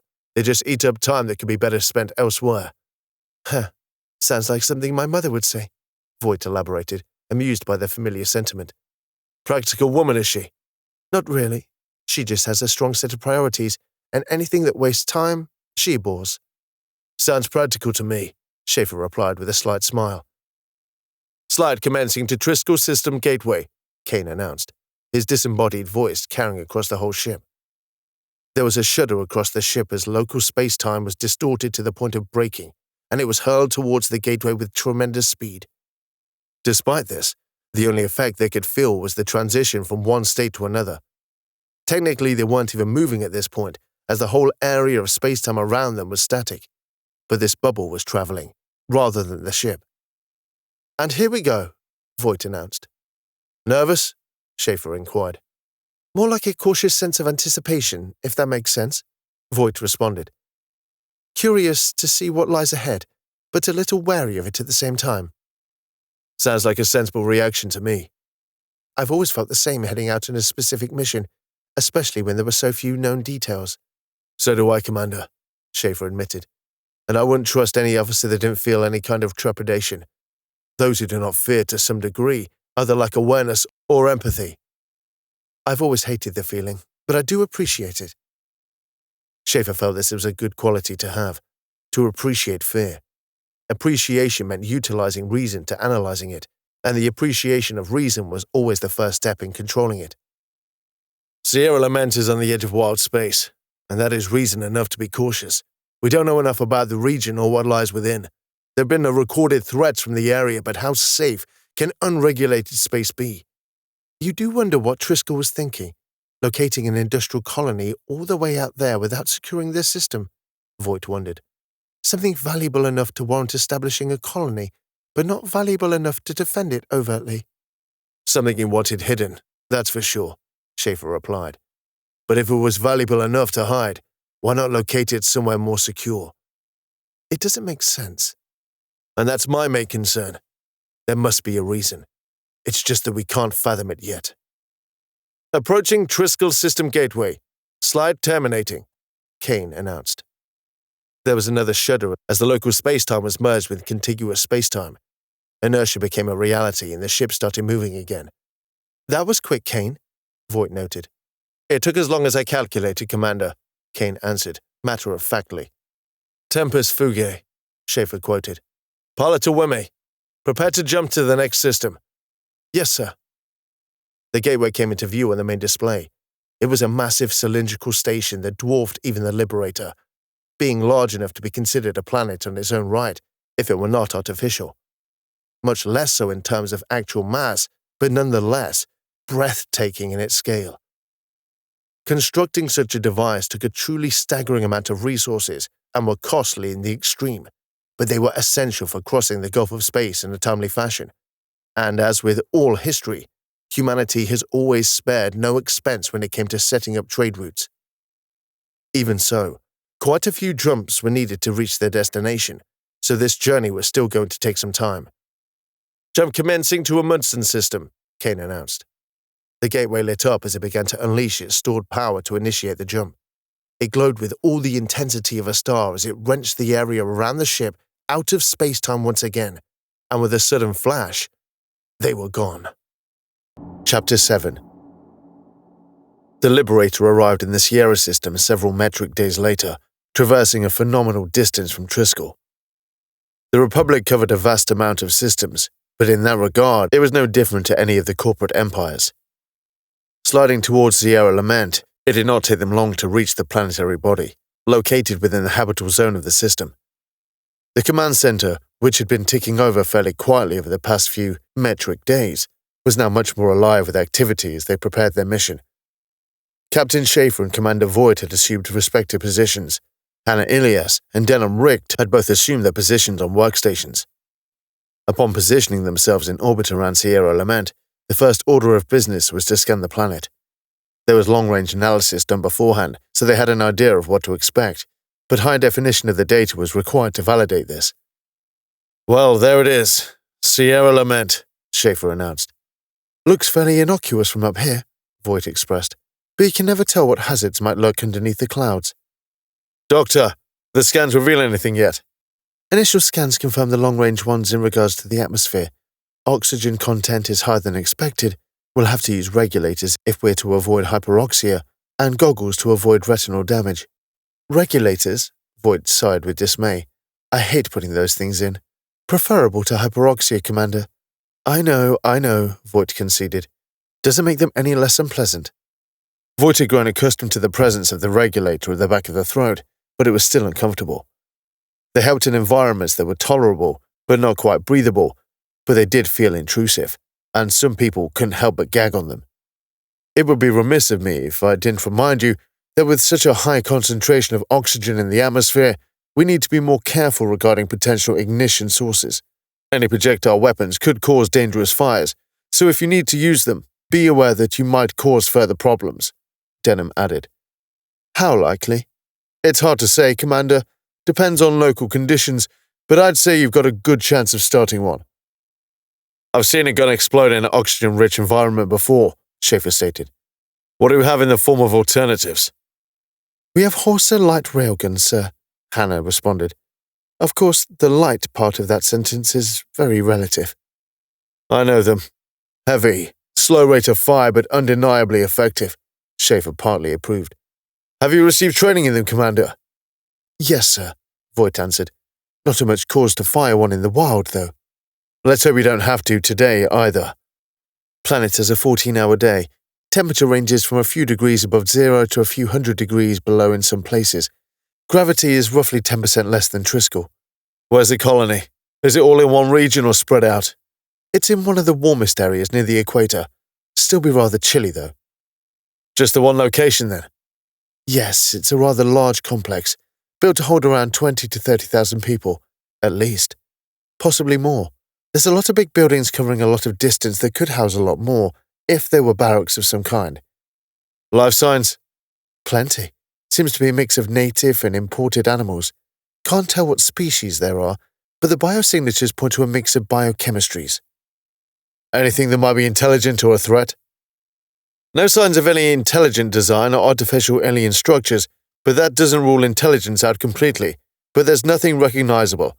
As for threats, well, wherever there are native species, there are always going to be predators, Denham elaborated. Any indigenous life is likely to be undocumented, so best be wary of any animals you don't recognize. No humans, then? None. Hannah, can you access any further networks? Voight queried. No, sir. There's active technology down there, but any networks down there are closed. Makes sense for a hidden installation, Schaefer reasoned. Any ships on the surface? There's a number around the airfield, a few military ships, nothing heavy duty, and a few cargo haulers. A few other miscellaneous ships as well, indeterminate function or origin, Hannah responded. Looks like a ghost town then, Voight observed. Flight Commander Sokolov, are you Void-born? Yes, sir, Sokolov responded, Quan-Cam. Got a squadron of Spectres sweeping the area now, but it all looks peaceful right now. Acknowledged. Please stay on guard. Looks like we're good for ground reconnaissance, Voight determined. Agreed. Major Varma. Yes, sir. Take a must to the surface. Take a Firestorm with you. Commander Voight will join you shortly. Yes, sir. Hannah, you're with me. Voight started heading towards the rear of the command center. Hannah stood up and followed her, a subordinate taking a place at the console. Commander, Schaefer called after her. Be careful down there. I will, sir. Voight summoned the elevator as Hannah caught up with her. It opened quietly and they both stepped in. Kane, hangar deck, please. Yes, Commander. Shall I join you there? If you would, Kane. There was a moment of silence as the elevator descended at high speed. Voight was still mentally preparing herself for the next conversation, as she knew it was going to be a sensitive subject. Hannah, may I ask you a favor? Sure, Commander. I expect you're probably reluctant to talk about it, so I didn't want to mention it in front of the others. You're referring to my abilities? Yes. I didn't want to mention it so early on as we barely know each other, and I wanted to respect your privacy. It's okay, Commander. I knew either you or the captain would mention it sooner or later, Hannah acknowledged. But I do appreciate that if you're being discreet about it. I don't like reminding people about it as it just raises suspicion in them. I can imagine it's quite isolating. You have no idea, Commander, Hannah responded. Few people trust a telepath. Sadly, it seems prejudice is still all too common. I can't imagine you want to read too many thoughts anyway. I would imagine most of them are pretty mundane. Most are, Commander. I'd rather shut them out, to be honest. Mind you, some people are going to be more of a short story than a novel anyway, Voight dryly quipped, smiling. Hannah laughed. What I wanted to ask you was, well, I don't know quite how it works, so correct me if I'm wrong, but can you tell if there are other people in the area, even if they're hiding? Yes, most people don't know how to restrain their thoughts, so they are just constantly broadcasting their presence to someone like me. Good. Could you keep monitoring the area when we're on the surface? I don't expect anyone to be there, but it would be nice to get some advance warning if there is anyone hiding down there. I'll let you know if I sense anything. Thank you. If you don't want to mention it within earshot of anyone else, just take me aside for a moment. We'll keep this just between you and me." "I'd appreciate that," Hannah replied. For the few remaining moments they descended, they remained in silence. Voight felt it was a little awkward considering what she had just asked of Hannah. I couldn't help but wonder if she could pick up on her discomfort. Voight trusted telepaths to respect the privacy of others, and her experience of them bore this out. As many of them struggled to earn the trust of others, a strict adherence to respecting privacy was generally accepted. Not that this placated many people's deep-seated fears, though. The elevator came to a rest and the door silently opened. They ventured forth into the corridor and took a turn left as it ended, eventually emerging at the edge of the hangar. It was a vast space within the hull of the ship, and many smaller ships lined the edges. There were also further ships housed in bays at either end of the hangar. Most of these ships were small, fighters, bombers, scout craft, and the like, but there were also larger ones as well. The mech unit support transport, Must, was one of these. It was designed as both a troop transport and as a mobile platform for land-based mech suits. The suits were effectively vertical tanks and were effective weapons, but they required a substantial amount of support due to the complex nature of the articulated locomotion. They came in a range of sizes, but most were relatively small and were used as troop support when heavy but mobile fire was required. Voight could see Major Varma assisting in loading the single mech unit that could fit into the Must. One of his troops operating the loader that lifted the heavy load. "Major Varma?" "Commander," Sanjeev nodded in acknowledgement. "The reconnaissance unit is ready to go. We just have to secure the mech and we'll be off." "Good," Voight approved. "Most of these installations usually have the command center near the airfield. Hannah, do we have confirmation of that?" Hannah Ilias whipped out a small tablet from the chest pocket of her uniform and interacted with the screen briefly. "There's a structure near the airfield that looks like the main candidate for the command center, but we cannot be sure at this moment." "Major, what do you suppose?" 5 teams of 2. 2 teams will initially stay with the ship, covering each side. The other 3 teams will approach the command center in a staggered formation. The leading team will move forward, establish a position, and allow the second team to head forwards. When they've found a position, the tertiary team will move ahead and find their position. The first team will then take up point again whilst the others provide cover. Once one of the teams reaches the command center, we will effect entrance, and the teams will converge to secure the interior. "Hannah, when the Major has secured the building, I want you to locate a terminal on the closed network and try and get access to the data." "Yes, sir." "Commander, I will assist Lieutenant Commander Ilias in that endeavor," Kane announced as he approached the group. "Good call, Kane." Once we've secured the building, 3 teams will do a sweep on the nearby area. One will remain in the command center and the other will remain with the ship. Once the initial sweep has been achieved, one of the pilots should investigate the other ships and see if they're spaceworthy. "I agree. If they're operational, it'd be good to know we have the option should we require them." There was a dull clunk as the mech unit was positioned in the holding cage. 2 of the troops quickly secured it into position and hollowed out its status. "I think that means we're ready," Voight decided. "Okay then, people, get yourselves on the bus," Varma ordered the reconnaissance team, who dutifully obeyed. As he turned around, Voight noticed a weapon strapped to the Major's back. "Is that a sword, Major?" "It's a Kanda, Commander," Varma explained. "I find the standard combat knife a little small." Now the troops were aboard. Voight, Varma, Hannah, and Kane climbed on board. "As you know, Commander, we are all allowed our own weaponry, depending on our own disciplines. I chose the Kanda as it makes an excellent close-quarter weapon, and I'm quite proficient in its use.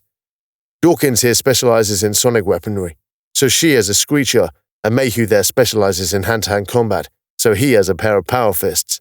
And we know what he uses them for," one of the other soldiers joked, provoking some laughter among the others. "I'm never going to stop hearing that one," Mayhew sighed. "Leave Mayhew alone, Mehmet." "Thank you, Major. What he does in his own time is his own business," Varma smiled, eliciting further chuckling. "Thanks a lot," Mayhew sighed again. "Take us out, Singh," Varma notified the pilot. Indicating his compliance, the pilot closed the rear hatch and initiated the engines, using the magnetic levitation to taxi around the hangar and give the vessel a gentle nudge towards the exit. The huge hangar doors parted, revealing a blue shimmering effect generated by the nanoswarm that acted as a barrier between the atmosphere in the hangar and the vacuum outside. Each member of the swarm generated enough charge around it as to effectively act as a solid barrier, or perhaps more appropriately, a net. As the transport reached the threshold, the nanoswarm parted to allow the transport through, remaining close enough to keep the seal airtight, like a permeable membrane across the gaping hole in the hull. Once into space, the pilot initiated the main engine, providing enough thrust to push them away from the Liberator. Kane, can you give us a view of the ship? Voight asked. On command, the side of the ship became transparent, allowing them to view the Liberator from within the transport. As they moved away from the Liberator, the scale of the dreadnought became apparent. Voight marveled at it, reminding herself that she was the second in command of that gigantic ship. So much bigger than the Benavides, she whispered, appreciating the scale of both the ship and her responsibility. The Benavides is the Ardent class, isn't it? Varma inquired. Yeah. Impressive ships, tough for their size. Bit pokey, though, Voight responded, especially compared to the luxury we have now. You won't hear me complain about that, Varma smiled. Kane, can you switch focus to the planet? The transparent window glided around the hull until it rested on the planet. It was mostly a pale reddish-brown with splashes of greenery. There were patches of water, though they were more like distributed large lakes than oceans. Nowhere near the abundance of a planet like Triskel. There did appear to be a surfeit of ice at either pole of the planet, though. Looks more barren than I expected, Voight commented. If it had been less so, it probably would have been colonized properly, rather than just having a secret outpost, Hannah interjected. Enough to support a small population, but not enough for a large civilian one. Good point. They descended into the haze of the atmosphere, approaching the ground with measured velocity. It might get a bit bumpy from now on, especially if the engines ignite the oxygen, the pilot warned. We'll switch to maglev as soon as possible. The view through the transparent section of the hull became difficult to see through as the air around them started to burn. Might as well shut off the view pane for now, Kane advised. I'll reactivate it when there's more to see. The transport rattled as it buffeted the atmosphere, their descent turning into a fireball. There was a series of jolts as the reaction outside got more volatile.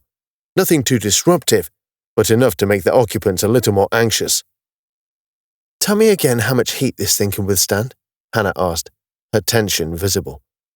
You're quite safe, Kane reassured. The vessel can withstand much higher temperatures than we're currently experiencing. It might look dramatic, but we're well within operational parameters. There was a sudden hum as the maglev kicked into gear, working furiously to interact with the magnetic field of the planet. As the altitude decreased, so the maglev increased in effectiveness, and the standard engines were gently decreased. The fireball outside slowly subsided, and the jolting ceased. There we go, Kane soothed. Back to normal. The view pane switched back into life, and they could see they were much closer to the ground now. Fine detail could be easily made out, including the vegetation and trees. As the view pane panned around so they could see the view of the horizon, they could see a lake in the distance. Angular shapes could be made out, giving them the first glimpses of artificial construction. More and more geometric shapes could be made out as the industrial complex emerged. Most of the buildings were large, resembling warehouses or perhaps a production line. The surrounding area was fairly barren and rocky, though there appeared to be plenty of moss around, covering the boulders and the escarpments. There were animals too, wandering around the site without any concern for the edifices around them. It was difficult to make out precise species, but there was a definite undulate familiarity about them. Coming up in the airfield, the pilot announced as he brought the transport around to a long landing strip. They landed gently, with just the tiniest of bumps as they made contact with the ground. Time to get the regulators in, Varma reminded. This was the moment Voight dreaded. One of the soldiers handed her a neoplastic-wrapped package, which she tore open with reluctant effort. Inside the package was a thin frame with a gelatinous web in the middle.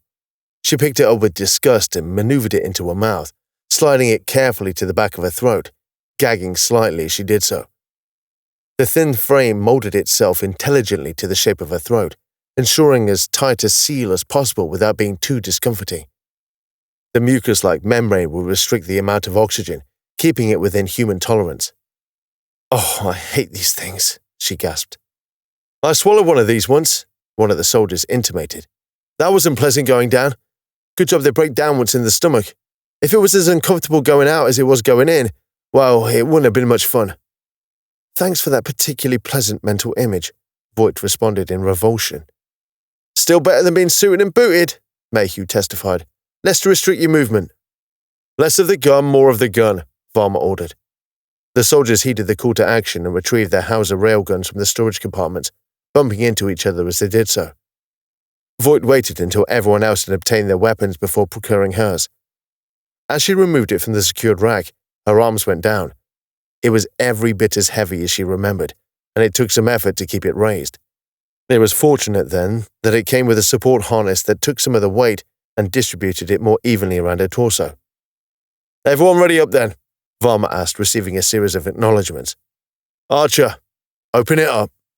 The rear of the transport unfolded, and the atmosphere rushed in with a gust, blowing a very cold wind directly at them. If it wasn't freezing, Voight thought, it was close to it. Venesh, Shuba, you cover that side of the ship. Mehmet, Heinzer, you cover this side, Varma commanded. Hoover, Mayhew, Alpha Team. Dawkins, Sheen, Beta Team. Messier, Goldblatt, Delta Team. Which is the command building, Hannah? Should be that one, sir. Hannah pointed at a fairly innocuous building. It was taller than the others, but not by much. Usually such structures could be determined by a volume of communications equipment adorning the upper levels of the building, but this one had a single low-profile transmitter. Alpha, you're up. Hoover and Mayhew started cautiously approaching the building, whilst the Beta and Delta teams kept overwatch. Hannah caught Voight's eye and subtly tapped the side of her head and then shook it. Voight nodded in response. Hoover and Mayhew found some cover by a grounded shuttle and took up their position, giving Dawkins and Sheen their opportunity to make some ground. Cautiously, the three teams made their way to the building, leapfrogging each other in turn.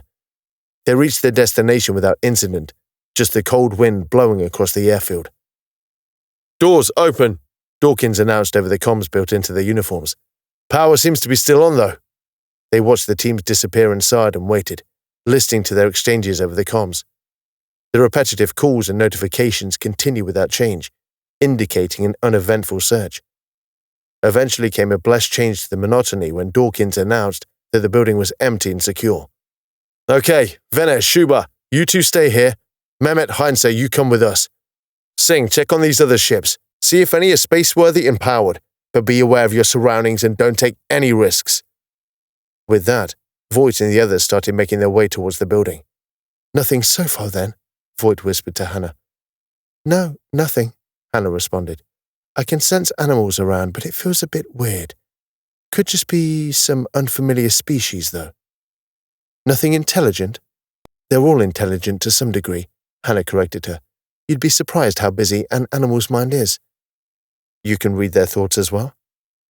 To some extent. Not so much with some, but quite a lot with others, Hannah explained, quietly. Humans are easy because there's a shared frame of reference, but you don't have that with other species. But it can be done. Must give you an interesting insight. It's why I can't bring myself to eat any kind of meat, even comstock or that meat tree stuff. I can't say I've even considered that before, Voight admitted. It's not something I tend to talk about much. I don't want to get tarnished with the militant vegetarian tag as well, Hannah smiled. Voight responded with her own grin, finding amusement in the concept. All right, just let me know if anything changes. Will do. With that, they were at the building. Entering, they found the building derelict. Most of the rooms appeared to be used as offices with computers and media pads and a cornucopia of various technical gadgets. They came to a stairwell and started making their way upwards. Each floor seemed to be much the same as the first, with perhaps a subtle shift to more meeting rooms as they ascended. As they reached the top floor, they caught up with the soldiers in a room with a good visibility of the surrounding area and a plethora of technical equipment. It was all very much what Voight would have expected from a control center in a small colony. There were a few personal effects around as well, a few photos, souvenirs, and office toys. There was a very strong, stale smell emanating from a coffee machine against the stairwell, and there was visible mold growing out of it. Given the length of time this building had been lying derelict, it could and perhaps should have been much worse. Have you seen anything from up here? Varma asked. You can see a good part of the colony from up here, sir, Mayhew described. There's plenty of blind spots, but good overall visibility. No people, then? Not a single soul, sir. So it looks as if it's been completely abandoned, Voight reasoned. We can't make that assumption yet, Commander, Varma contested. We need to do a more thorough search before we can say for certain. You're right, Major, Voight conceded. Either way, we've established a foothold here, and now we start the investigation. Chapter 8. After receiving an update from the surface, Schaefer was content with the progress being made. Despite the lack of incident, he was still wary, and he wouldn't feel comfortable until the investigation was over. Kane, any progress with the decryption? Not yet, Captain, Kane responded with his disembodied voice. Receiving telemetry from his drone body on the surface, the AI was interfering with the network on the surface directly and feeding it to his central intelligence on the ship. It's a military-grade encryption, so it's going to take time. I've been able to use existing knowledge of the Triskel-era military encryption to break down some of the permutations. But there are still some unique keys that need to be cracked, Kane elaborated. Let me know when you manage to break it. I will do, Captain. This was the part of the job that Schaefer didn't like. The waiting. He was a patient man, and he needed to be, but it was always difficult to be in a state of readiness for a long time without anything happening. The mind naturally started to wander, craving stimulation. Look on the bright side, Captain, Denham interrupted. The level of encryption should be impossible to break. The fact that we can hack it at all is a blessing. I just don't like delays, Doctor, Schaefer answered. Time spent waiting is time spent exposed. It's at least giving us some time to perform other analyses. I've been busy doing a subsurface scan of the planet to give us a better idea of the geological makeup of the planet in hope that it might shed some light on what Triskel was doing here. And have you found anything? Nothing that would give us insight, no, but there are a few interesting things about the planet. Firstly, there does appear to be a large amount of biomass in underground caverns. Secondly, these caverns are extensive and stretch through quite a few of the planet's biomes. This isn't unusual in itself, as we have found many planets with subsurface ecosystems. What is unusual is that there doesn't appear to be any obvious reason for this. In what sense? Well, there are many reasons, but one of the more common is the surface being bombarded by solar radiation to a point where it can become hazardous to biology, but not so much as to destroy it. Sierra's star, however, is a stable one, so we can rule that out. Any idea what the biomass is? Is it anything we need to worry about? It's not something we can detect from up here, not with any kind of certainty. There's indications of mosses and lichens, but there could certainly be complex life down there as well. Any chance of it being sapient? No way of telling, sir. Denham shrugged. There's no obvious techno-signatures, though. That doesn't negate the concept, but it does make it less likely. More unknown quantities, Schaefer mused. Kane, could you inform Commander Voight of this? Of course, sir. Anything else you can tell me about the planet, Doctor? There appears to be evidence in some sites of drilling operations. We found a few sites where shafts have been bored into the surface. They could have been doing geological surveys or perhaps scouting for mineral reserves. Nothing active, though. No, sir. Should be daylight again for them soon, Schaefer noted. Hopefully we'll have a better picture of the situation by then. Chapter 9. The first hints of morning started to appear as the darkness started to rescind and the sky turned a pink hue on the horizon. There was a slight mist hanging close to the ground that could have emerged from the nearby lake. It was still very cold, the soldiers' breath hanging in the air as they exhaled. That's a nice colour, Sheen admired as the sky brightened. Not as nice as Salem Busan, Heinzer responded. It's got a vivid green sky which has to be seen to believed. Sounds ugly to me. The sky could be many colours, but it should definitely not be green. Don't dismiss it so easily. You don't object to the water being green, do you? I do if it's stagnant. I mean when there's blooms of algae, seaweed or bracken. Look, Thomas, I know you're proud of your home, and that's all good, but you're just not going to sell me on the idea of a green sky. Philistine. Sheen and Heinzer had been stood outside for 2 hours now, keeping an eye on the perimeter. It had been decided to keep close as the night set in. They were too few in number to stray far from the command center during darkness. Much safer to resume operations during daylight. They were pacing around the immediate area, following a set routine that had been decided upon, as repeated the route and time again, occasionally altering their course, but never steering too far away from the base. Sheen, could you hold up a moment? I need a... Again. I swear you have the smallest bladder in the universe, Sheen joked. You eat a grape and need a 10 minutes later. I just had productive kidneys, Heinzer responded, tongue firmly in his cheek. Besides, I always need to go first thing in the morning. It's only been 7 hours since it was daylight. It's still morning. While Heinzer relieved himself, Sheen kept a close eye on the surrounding area. He could hear animal noises nearby and was alert to them. They had no idea what fauna could exist on this world, so there was always a danger of something feral and vicious crossing their path. He stepped forward to view around the corner and raised his railgun in alarm. Heinzer, get over here! What is it? Some kind of creature! Heinzer forced himself to finish prematurely, cursing as he did so, and grabbed his railgun, running over to his colleague. Heinzer was not impressed with what he saw. What is it? What do you mean, what is it? It's a goat, man. You never seen a goat before? No. You've never seen a goat? I thought you were from a farming planet. I am, but we don't have these things there. What kind of farm did you grow up on? A farm with no goats. On a planet with no goats. Well, put your gun down at least. It's harmless. It looks dangerous to me. It's a goat.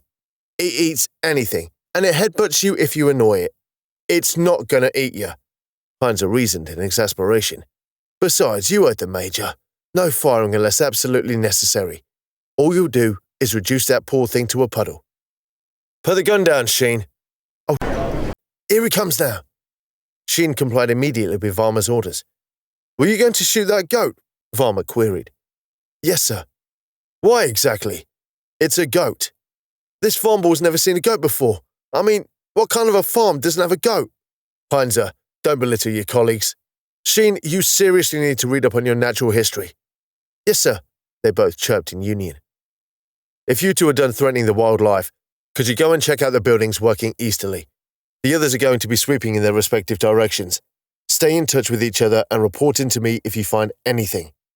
Yes, sir. Right, off you go. Obediently, they turned to face the nearest cluster of buildings and started marching towards them. Varma himself started striding back to the building. Why did you have to drop me in the like that? Sheen protested. You had your railgun trained on a goat, man. How exactly would you have talked yourself out of that situation? Sheen thought for a moment, but couldn't think of anything. That's what I thought.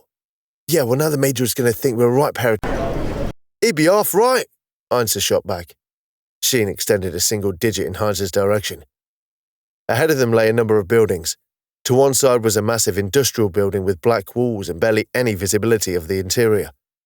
There were a few office-type buildings and another smaller industrial building which looked like it was used in logistics. Where shall we start? Start with the big one. Might as well get it out of the way first. The pair found an unlocked door on the side of the building. It seemed a little incongruous being the only feature on that side, and they wondered why the building had no windows or bay doors. It was often the case that industrial buildings didn't have many windows, but they usually had some. Stepping inside, the first aspect of the environment that they noticed was the smell. It was musty, perhaps even moldy. Surprisingly, there seemed to be a fair amount of greenery inside, with walls and floors covered in simple plant matter. There were a few weeds around as well, but it was predominantly the single green lichens. Stinks a bit. Smells old. How long did they say it was left abandoned? From before the Republic, so it's a good 30 Triskel years. The interior corridor was rather bland, giving little away in information.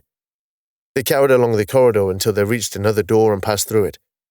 This doorway opened into a much larger space filled with industrial machinery.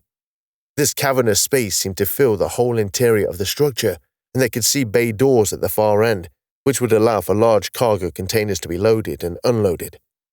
There were conveyor belts leading into the machinery, although it was difficult to discern what the machinery did, as much was obscured. There were sluices and grates that were visible, as well as a number of pipes feeding into it. Sheen noticed something that Heinzer wouldn't have noticed. There were containment spaces to one side, reminding him of animal pens, though these were encased in several cages. If they were built to hold animals, the size of the animal must have been large, much larger than standard livestock. It could have held a karaga, which was a large livestock animal that humans farmed. But why would such large creatures be used here? There were many much more manageable options. It then dawned on Sheen what this place was, as he'd been in similar places before. Heinzer, I think I know what this place is. Chapter 10. That was a short night, Commander Voight observed, staring out of the command center window at the pink sky. Pretty much a tenth of the length of a day on my homeworld, Hannah revealed. Which world would that be again? Electrum, Hannah added. That's a punishingly long day. Some people get used to it, others don't, Hannah shrugged. You learn to sleep in a neutral room, no windows, no access to the outside at all. It allows you to fall in step with your natural circadian rhythm. I thought New Adelaide had a long day. How long is it? 50 hours, give or take. That's nothing, Hannah scoffed wryly. It could get pretty bad in the depths of summer. Sweltering heat couldn't escape for what seemed like forever. You have to stay out of the sun during the middle of the day, as it could actually fry you if you're unprotected. Only takes a few minutes to get sunburn, and an extended period in it pretty much guarantees skin cancer, Voight described.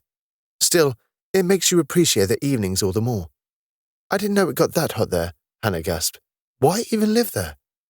Not so bad. Good air conditioning and a supply of cold beer does help, Voight smiled. Electrum's quite a temperate planet, really. It's a long, long day, but the climate's quite mild. Some permafrost in places and a couple of deserts, but generally quite consistent. Sounds a little boring to me. I don't know where we would be without the heat to complain about, Voight chuckled. Kane sat motionless at the main Denta access terminal, still physically connected to the network. His consciousness was distracted with breaking the encryption, so his body was little more than a husk at this moment. Major Varma entered the room from the stairwell. I know they're good kids, but sometimes they give you reason to doubt, he sighed. What happened, Major? I found 2 of my soldiers locked in a standoff with a goat. Both Voight and Hannah laughed at the preposterous idea. One of them hadn't seen one before and was startled by it, I think. I shouldn't laugh, really, Voight stated. Plenty of animals I've never seen and wouldn't recognize if I did see. Would you start a fight with them, though? Varma responded, smiling. Voight laughed again. I think I'm going to have to assign them with some animal recognition training. I can't have them opening fire with heavy ordnance because they're startled by a duck quacking. Both Voight and Hannah laughed again. Major, be serious. I may be exaggerating, but I think they could probably benefit from some natural history. I often forget these soldiers come from vastly different worlds that have their own unique environments. This little farce is one thing, but what if they don't recognize a genuine threat? Well, I guess it wouldn't hurt, Voight agreed. It'd help them broaden their horizons as well. A bit of education can go a long way. The Quancom flicked into life as the Major was directly contacted. Major, it's Sheen. I think we've found something of interest. Recognizing the voice, Varma silently mimed a goat being shot, using his hands to form the horns and then clasping his chest to signify the shot. Both Voight and Hannah had to restrain their laughter. What is it, Goat Killer? There was a momentary pause as Sheen struggled with how to react to the offhand comment. Well, sir, I think it's an abattoir. An abattoir, Varma echoed. Yes, sir, Sheen confirmed. I've been in automated abattoirs before and there's a similar setup here. It's not quite the same, but animals have definitely been slaughtered here. Stream of food to my media pad, Varma ordered, removing his medipad from his pocket. Voight and Hannah Ilias both grabbed theirs as well. Varma instantly shared his feed with them so they could all see the same feed. Sheen's stream panned across the contents of the industrial building, filled with industrial equipment unfamiliar with any of them. This little lot is definitely intended for slaughtering animals. That's where the animals are secured. They'll be slaughtered inside that bit. Sometimes they put that stuff inside compartments in order to spare the staff the gruesomeness. It also helps with the mess. That bit's for getting rid of the offal. Okay, thank you, Sheen. We'll take your word for it, Varma thanked. You said there were parts you didn't recognize. Those bits over there I don't recognize. Normally the product would be the meat, but it looks like there's something else going on here. I couldn't say what it is, but it's not normal for an abattoir anyway. Good work, Sheen, Varma thanked. Inform the others and carry on the sweep. Let me know if you find anything else of note. Yes, sir. The stream stopped and the Quancom fell silent. Thoughts? Varma asked.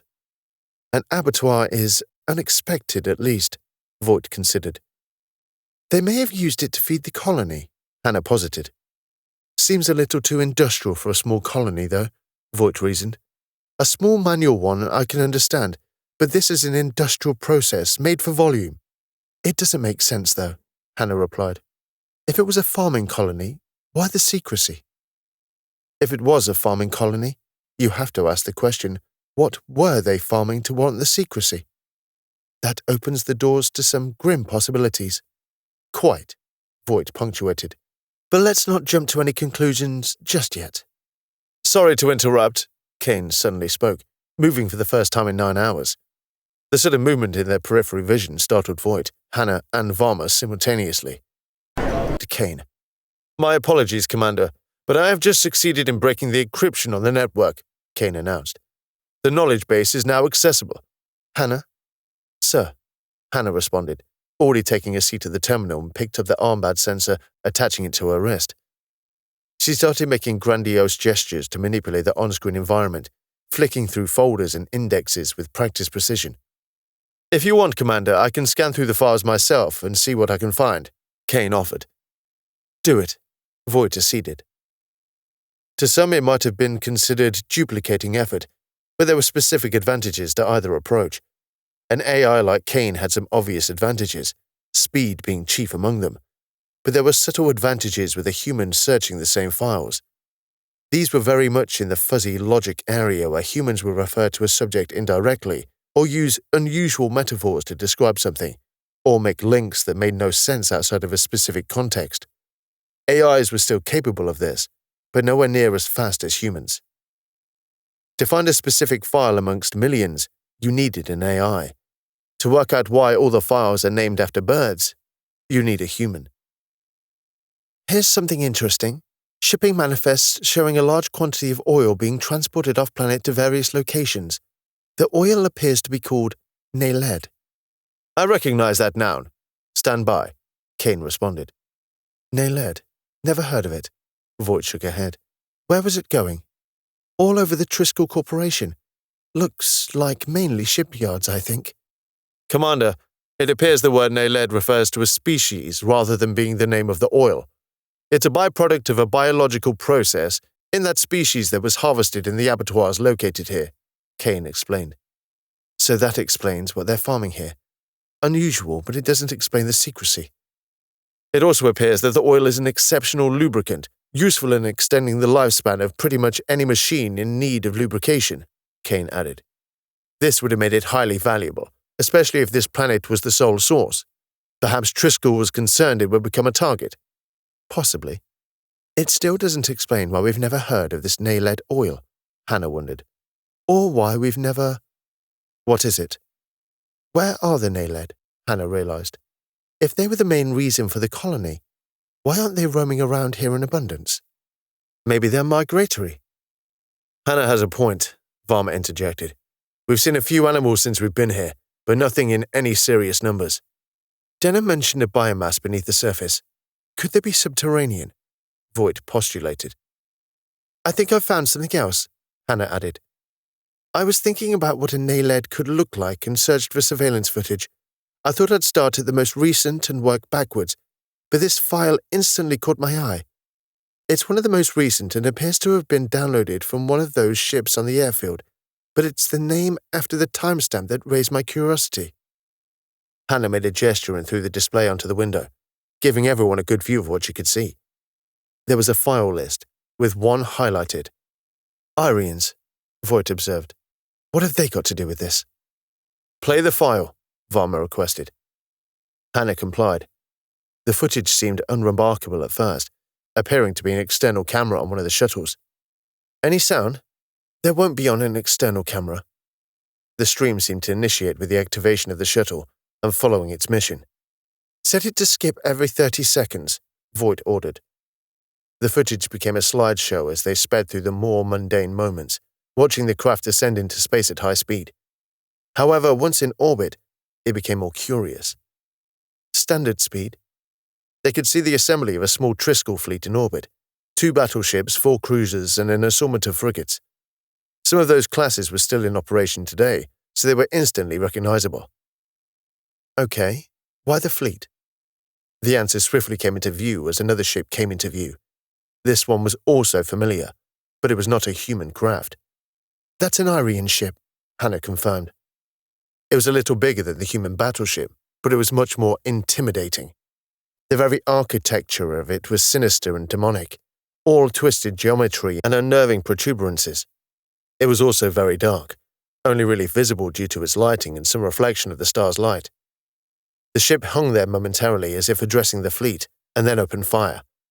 The conflict was brief but shook the shuttle violently as the Triskel fleet was decimated in a matter of seconds. The shuttle then turned and fled, the footage returning to a rapid descent back to where it had started. Well, that deepens the mystery, Voight surmised.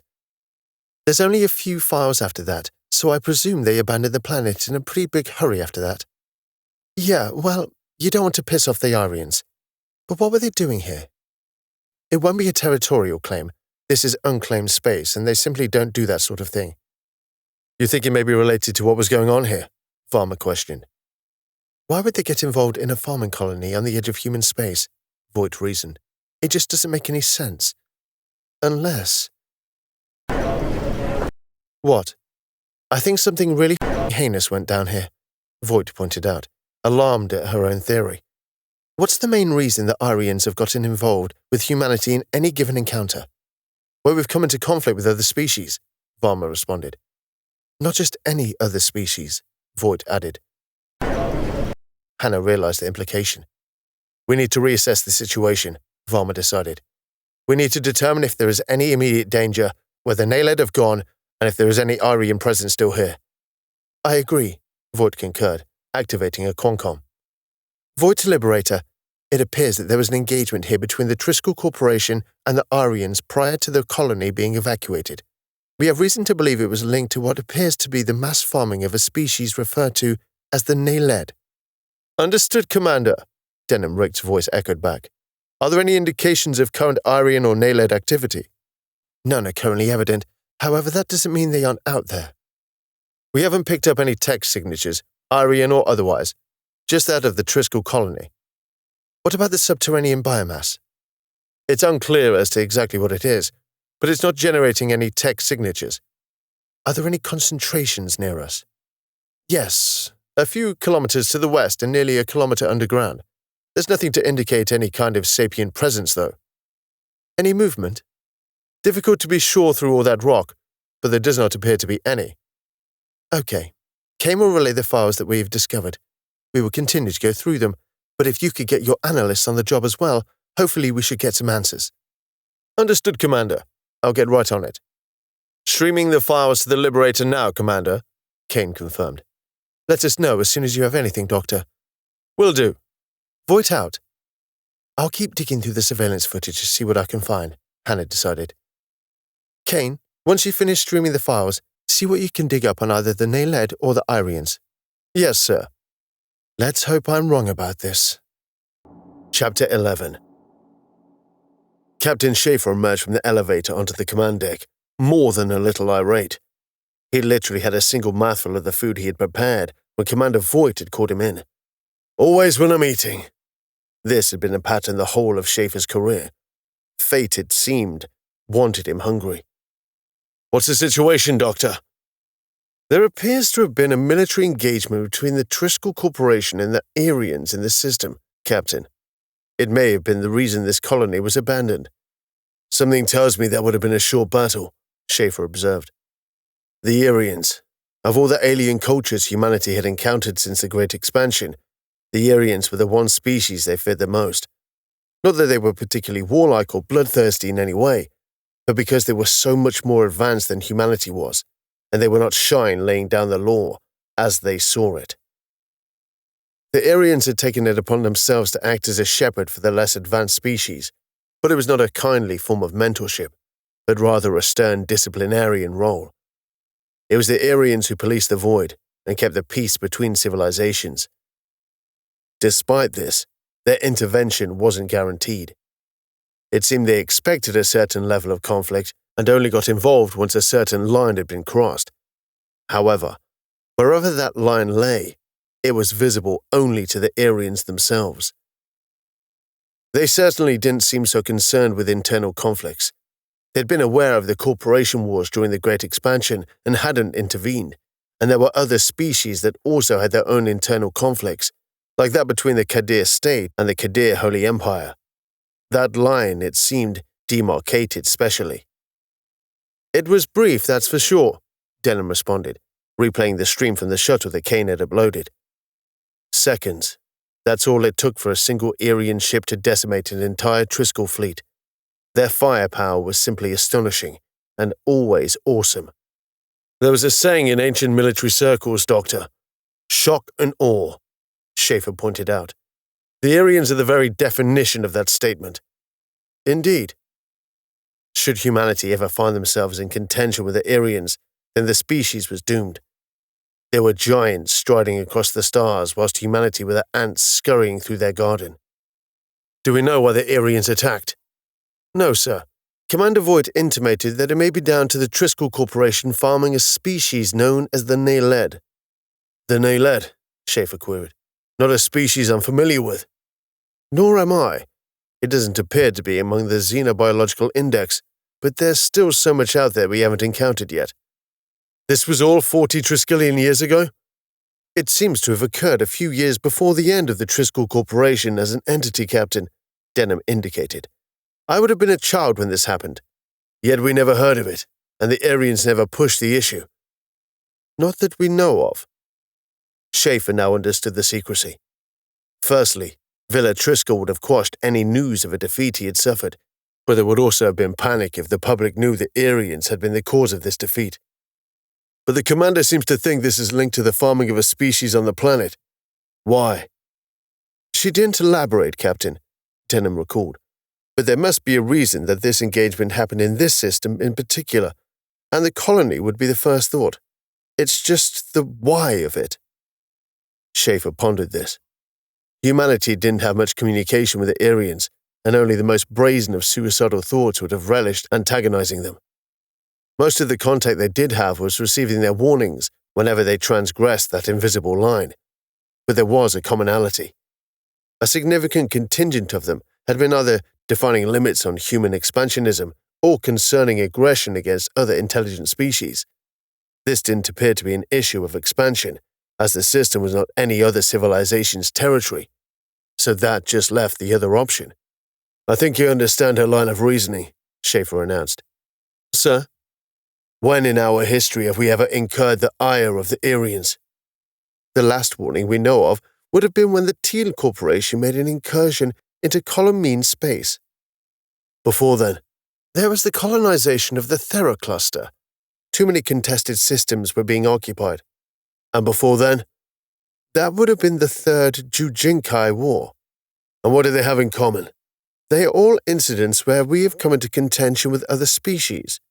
Sapient, civilized species." "Ah, I see what you mean, sir." "So why would they get involved here when there were no bordering territories?" "Well, maybe the Naled were the reason, because they were considered sapient by the Eyrians." "A plausible theory, but we don't have any evidence for that, Captain." "It's a hypothesis to prove or disapprove. That's what we need to do next." "The analysts are pouring through the files uploaded by Kane as we speak. There's quite a wealth of information, so it could take some time." "Put as many people on it as you can. Draft them in from other teams if you have to. The more people we have going through them, the quicker we'll get to the truth of it." Though Schaefer preferred to have people assigned to the task that was suited for it, time was a pressure here. The colony might have sat abandoned for decades, but who knows what might lurk nearby. The Eyrians could be in the system right now, and they would never know it.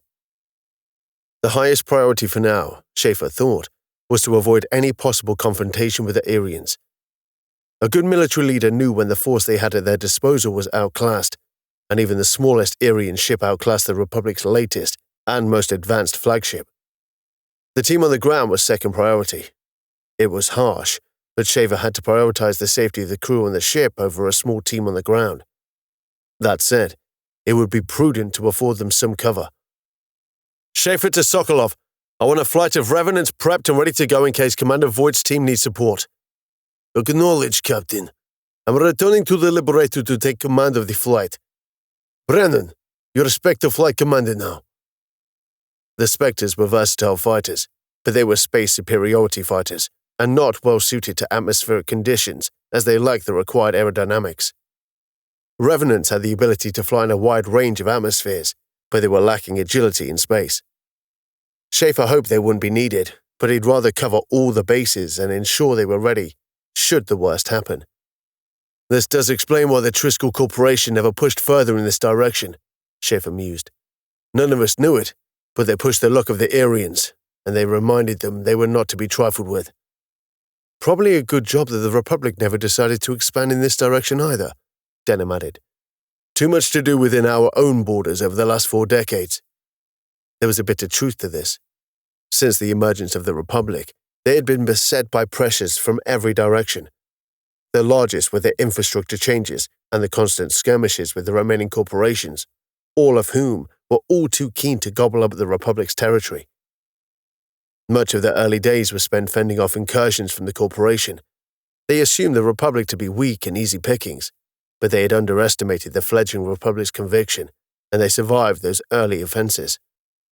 The conflict with them was more subdued now, but it would be a mistake to assume that they still didn't covet their territory. This was more of a Cold War now. Captain, I did an initial search of the files as I uploaded them to the Liberator and flagged a number of them for priority analysis as they contained certain keywords, Kane interrupted. It appears that some of them have been confirmed as relevant to the current situation. What did they say?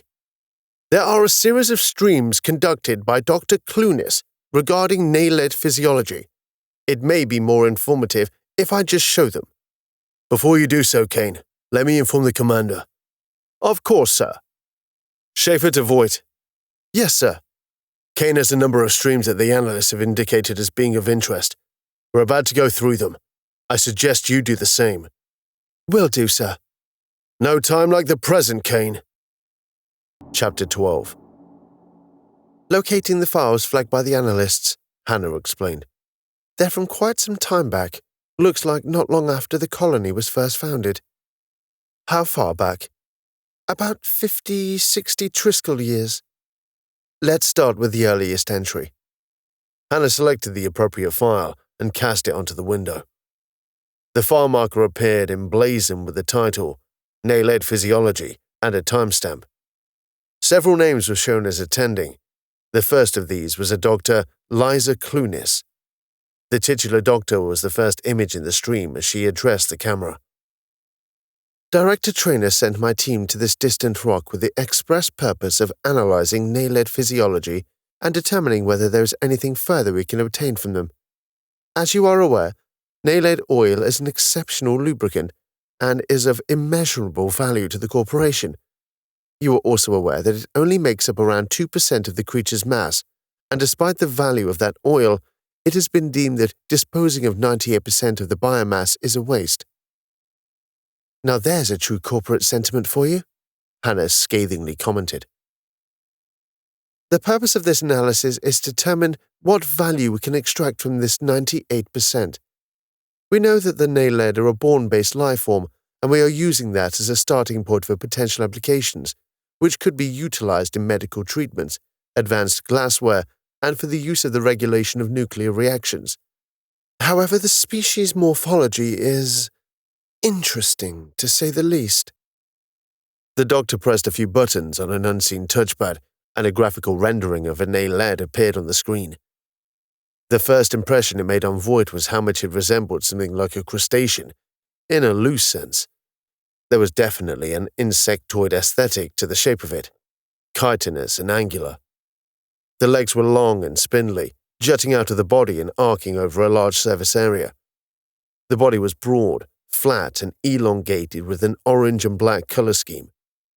The front of the creature had surprisingly complex eyes, more closely resembling a cephalopod's eye than an insect one, with 2 eyes on either side of the head and a further 2 pointing forward. The mouth of the creature was as horrendous as it was savage-looking, with 4 interlocking jaws coupled with some sharp mandibles that gave it amazing dexterity when handling food. Another interesting deviation was the fact that 2 of the limbs looked like they were used for grasping and the manipulation of the environment. Rather than claws, they seemed to have developed something that looked like a bizarre cross between claws and fingers. At the same time, they were both armored spikes and grasping tools. So that's a Naled. This is the most common form of Naled we've encountered, and as close to a holotype as we have for the species, but they do appear to be a form of holobiont, a cluster of species that act as a single community. There is such a diversity to their shape and size, there doesn't appear to be any better entomological description. This form appears to operate as the worker or soldier of the community, but they seem to have specialized forms that operate like living weapons. They even have forms that seem to operate as specialized power tools. The display switched to a stream of one of the abattoirs in operation, and for the first time they got a sense of scale. These worker Naled were the size of a fully grown buffalo. Look at the size of those things. Voight reacted with revulsion. The farming operation is concentrated on these worker Naled as they seem the most numerous, but it does pose some risk as they can be highly aggressive. Fortunately, as the Naled are methane breathers, the oxygen-rich atmosphere here is difficult for them, and this severely limits their stamina on the surface. Capturing them on the surface is hazardous, but it relies on a tried and tested method of exhausting the creatures before subduing them. This is far simpler than going into their nests, where they are at full energy in a methane environment. Klunis tapped on the touchpad and brought up an image of another creature. This one looked like a bloated sack with legs.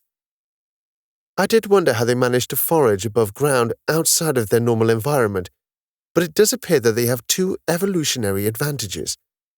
The first appears to be an ability to go on an extended period without breathing, and a second appears to be these creatures. This is one of the Naled subspecies, which appears to have a single purpose: to retain methane. Effectively, these creatures attach themselves to the larger worker and act as an oxygen bottle. When the worker requires methane, this creature will provide the worker with the reserves of methane that keeps it within this expandable sac. Quite an ingenious adaptation. The screen reverted to the doctor's visage again.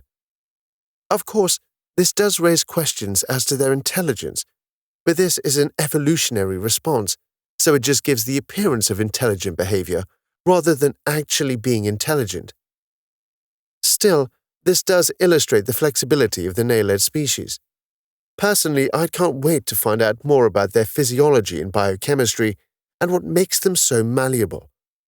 Before we do that, we need to draw up a plan for the preliminary stage of testing and agree on what to prioritize.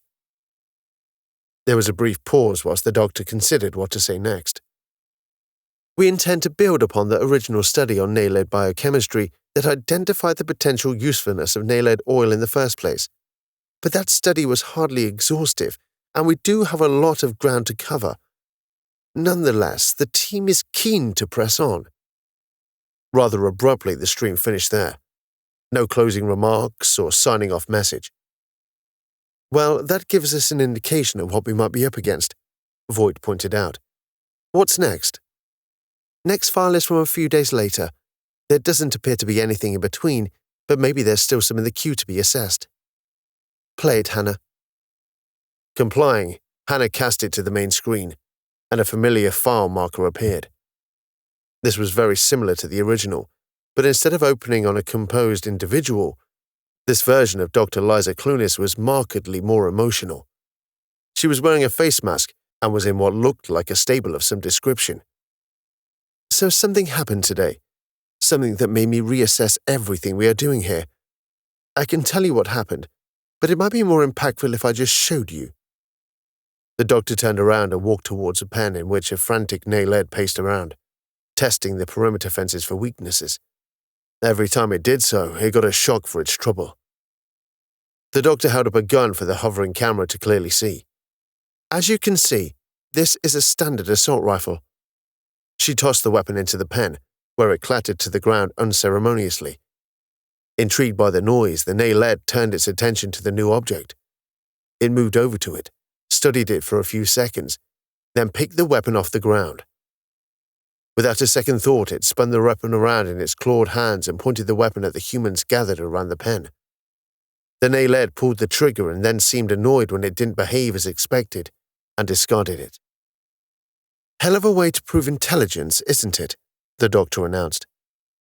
One of the Naled that was being led to the processing plant managed to revive itself from its torpor and overcame a guard.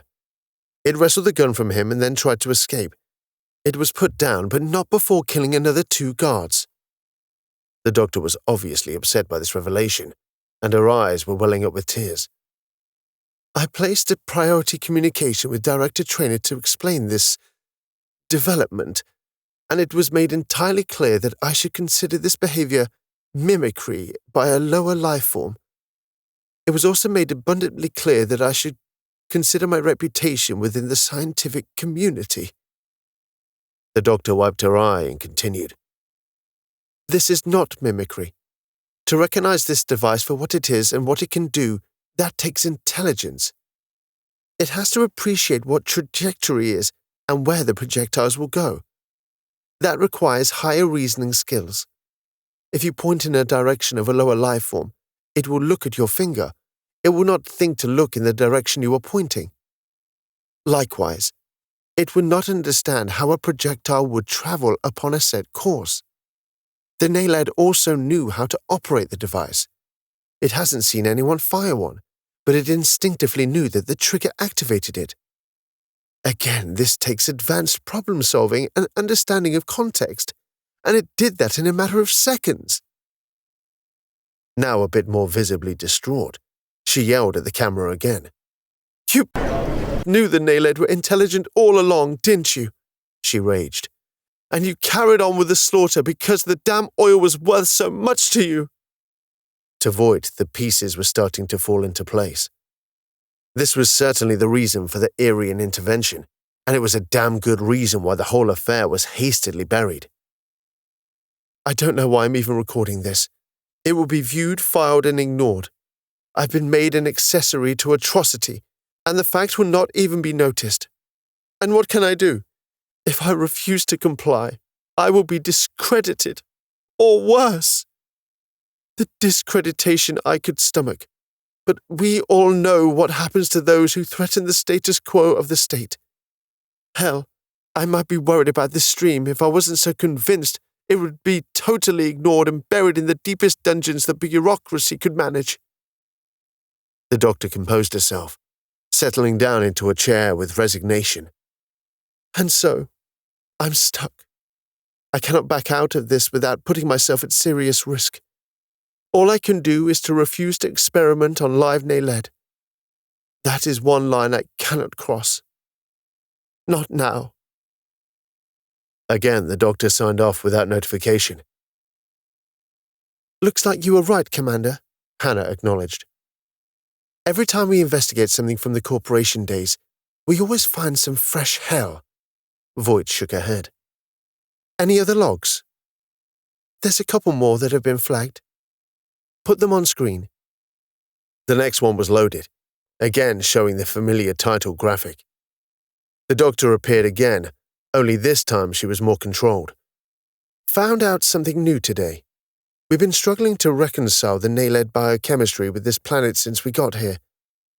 It doesn't seem to fit, as though it was an invasive species. Well, it turns out the last part of that statement is the salient point. The Naled's biochemistry seemed alien to this world because that's exactly what it was. The doctor mulled over this discovery. How they got to this world we cannot explain. Maybe they were brought here by a third species for a reason we simply cannot ascertain at this moment. It seems unlikely that they colonized this world intentionally, but I'm starting to be wary of my own preconceptions when it comes to dealing with these creatures. She ruffled her hair as she elaborated on these latest discoveries. How did we discover this? Was this some keen observation by one of my team? Some eureka moment from scrutinizing the evidence? No. Turns out one of the officers let slip that there were other colonies like this one. I did a bit of digging and found out there were dozens more, and on each world the Naled exist in vast numbers. How are they on so many planets? How are they spreading? We've not seen anything technological from them that might explain this. Though she was relatively calm, there was an undercurrent of bitterness in her speech. There's something we're missing here. The Naled are clearly intelligent and they have colonized multiple worlds. Occam's razor suggests that the simplest answer is invariably the correct one, and that would suggest they were transported by a third party. But this just doesn't sit well with me. If it were a higher species trying to assist a lower one, surely they would help them achieve their goals, rather than do it for them. No, the Naled must be traveling from planet to planet by themselves. It's just how I can't see. The doctor sighed mournfully. I should be off about being lied to again, but I guess it seems insignificant to being co-opted into an act of genocide. I guess I'll just have to suck it up and carry on. That's the end of that one, Hannah indicated. Shall I play the next one? Voight gestured in the affirmative. The last log was cast onto the screen. Again, the title card announced the stream. I don't have long, so I'll keep this short and sweet. The corporation's fleet that parked itself in orbit for the past few days got totally annihilated a few hours ago, when the Eyrians entered the system. Nobody told us why the fleet were here, and frankly, if they were here to defend the colony, they did a poor job of it. I don't even know why they're bothered. Nothing we make can go toe-to-toe with them. Someone entered the room and started grabbing selected devices in a panic. The ship is still in orbit, just waiting there. No warnings, no action. It just hangs there, motionless. The meaning is pretty evident, though.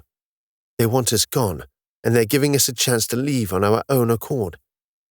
The planetary governor called the evacuation about half an hour ago, and it's been bloody chaos since.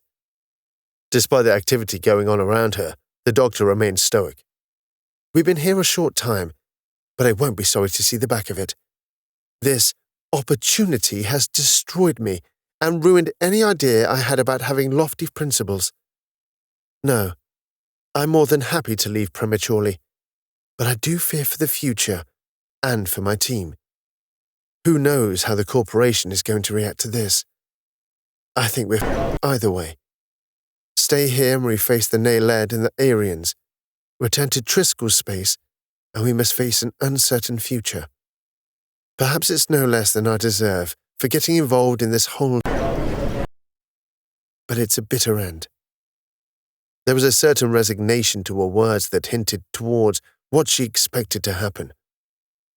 I doubt anyone will ever hear these logs again, but should I vanish into the ether, it would be nice to know that I still leave a trace of myself somewhere.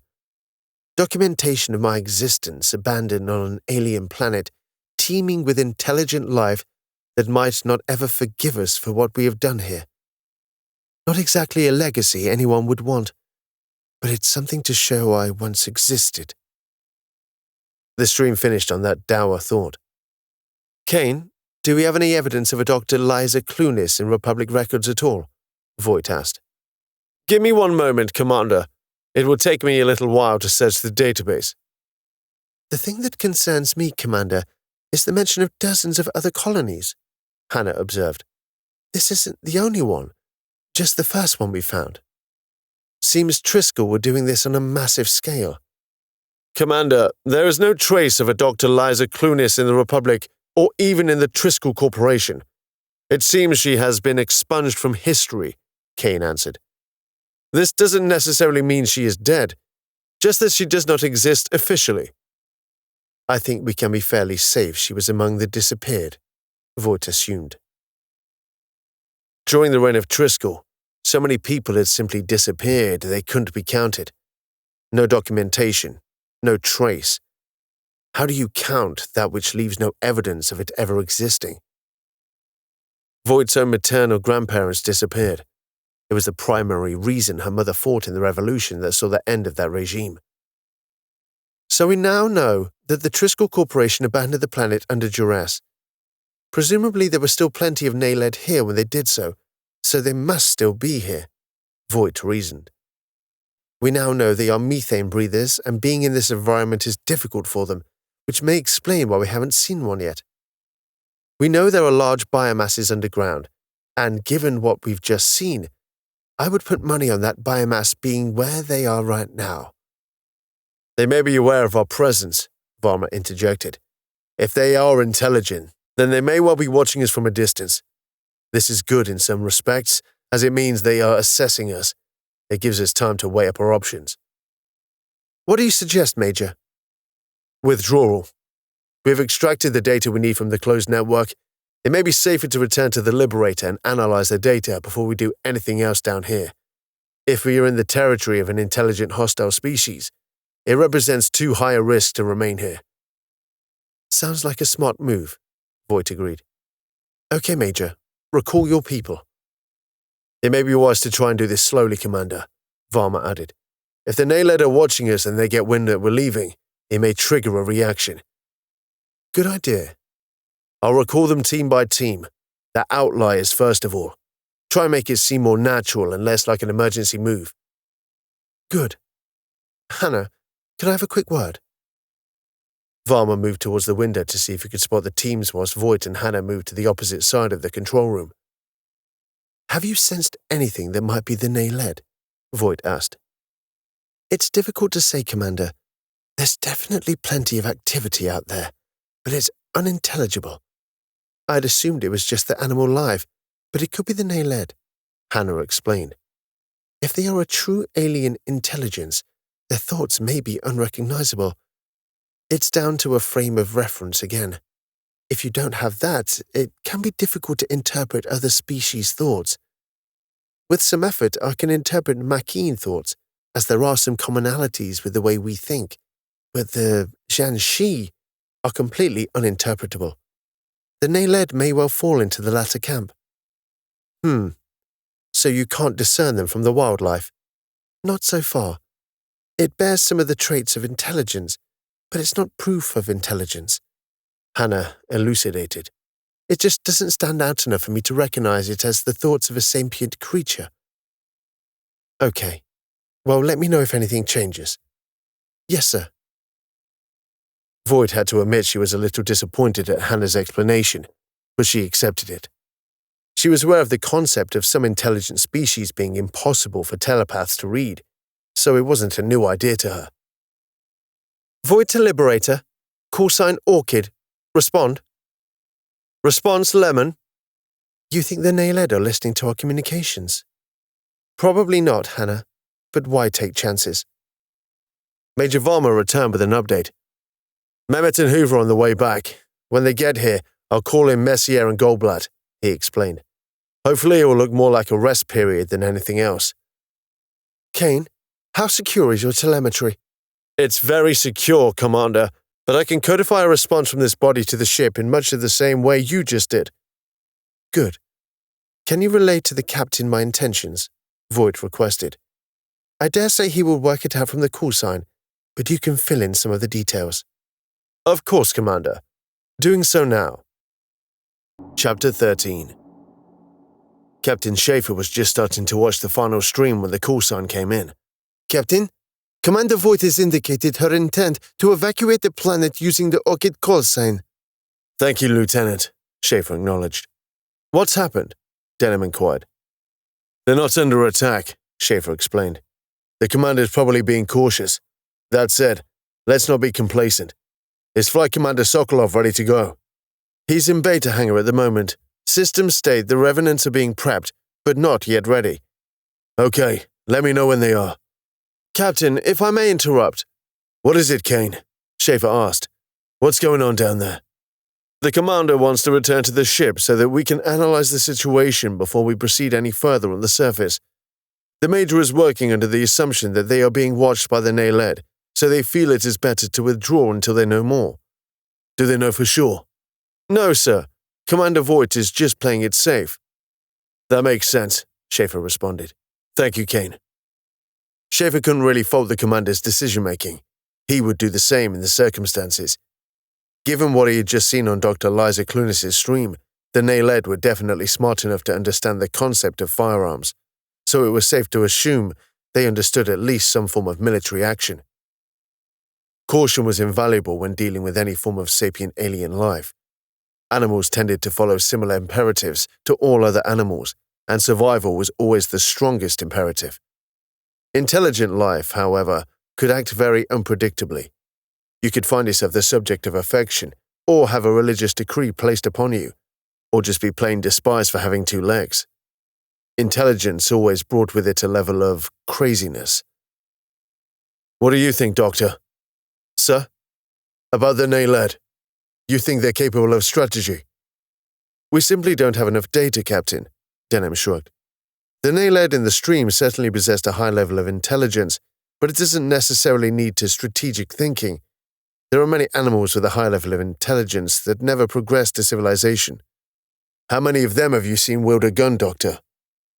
Well, none, but the point is, we can't tell yet.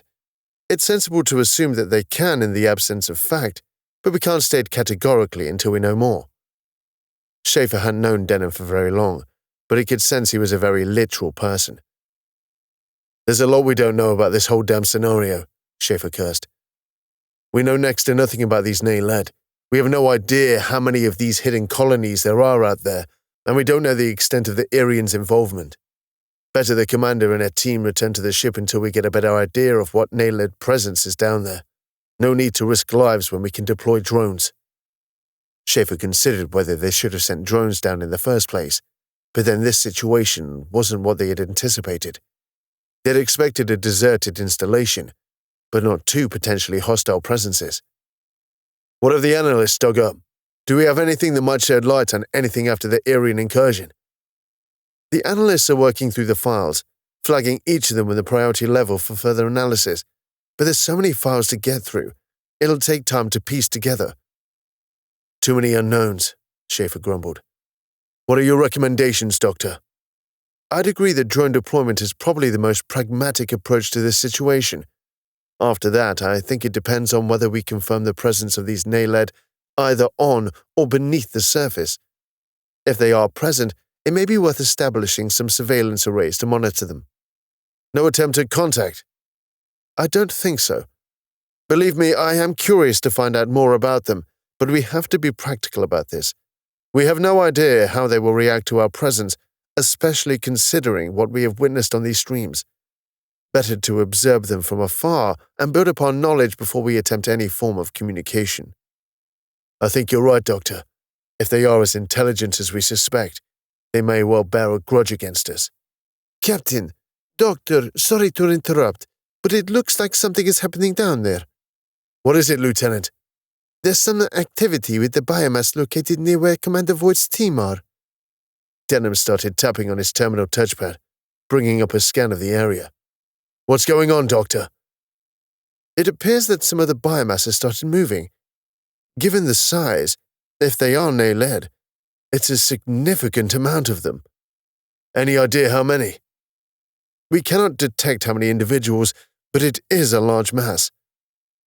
Schaefer to Voight, we have detected movement in the nearby biomass.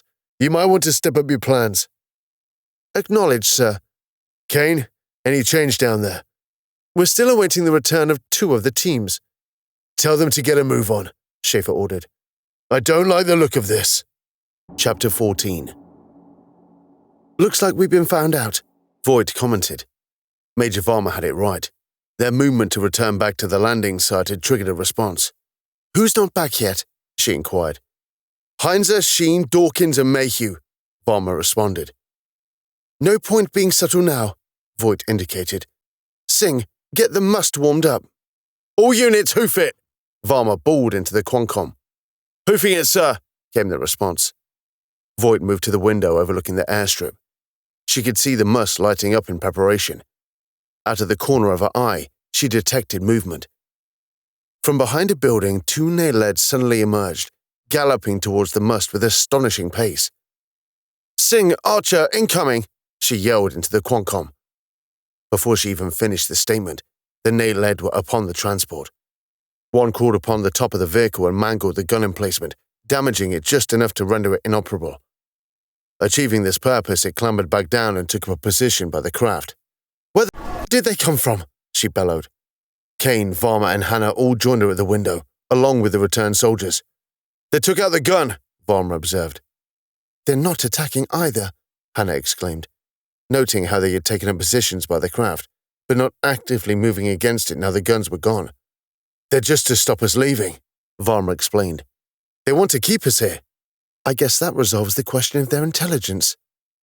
Voight and Liberator. Hostiles have attacked the must. Vehicle damaged but still flight capable. But we can't get to it without engaging the hostiles. Remaining teams still inbound. Still assessing the situation but may require support. We'll keep you updated. Acknowledged. Revenant's currently being prepped and will be with you shortly. Major, Mayhew, we've got some big bugs on our eye. How far? A few seconds out. Varma bolted for the stairwell, jumping down the stairs. Everyone downstairs, we may have to fight our way out, Voight ordered. Complying, everyone made a move for the stairwell, Kane ensuring everyone was ahead of himself. Upon reaching the ground floor, they found Heinzer and Sheen had just arrived, and Varma had barged his way through the door on the opposite side of the airstrip, on his way to support the incoming soldiers. You two, support the Major. The others with me, Voight commanded. Messier and Goldblatt raced after Varma, whilst Voight made her way to the door facing the airstrip. As she opened the door, she could see more Naled pouring onto the airfield. Their path to the ship was now blocked, and by vast numbers. Voight swore. Back inside. She made her way to the door Varma exited and opened it. She could see Varma at the end of the street, opening fire with his railgun, quickly joined by Messier and Goldblatt. Mayhew and Dawkins came into view, and the group started making their way back to the control center. Mayhew was injured and struggling to keep up as more Naled emerged from the street. They were closing in on Mayhew, but the Major turned and headed back toward him, relinquishing his railgun and unsheathing his candor.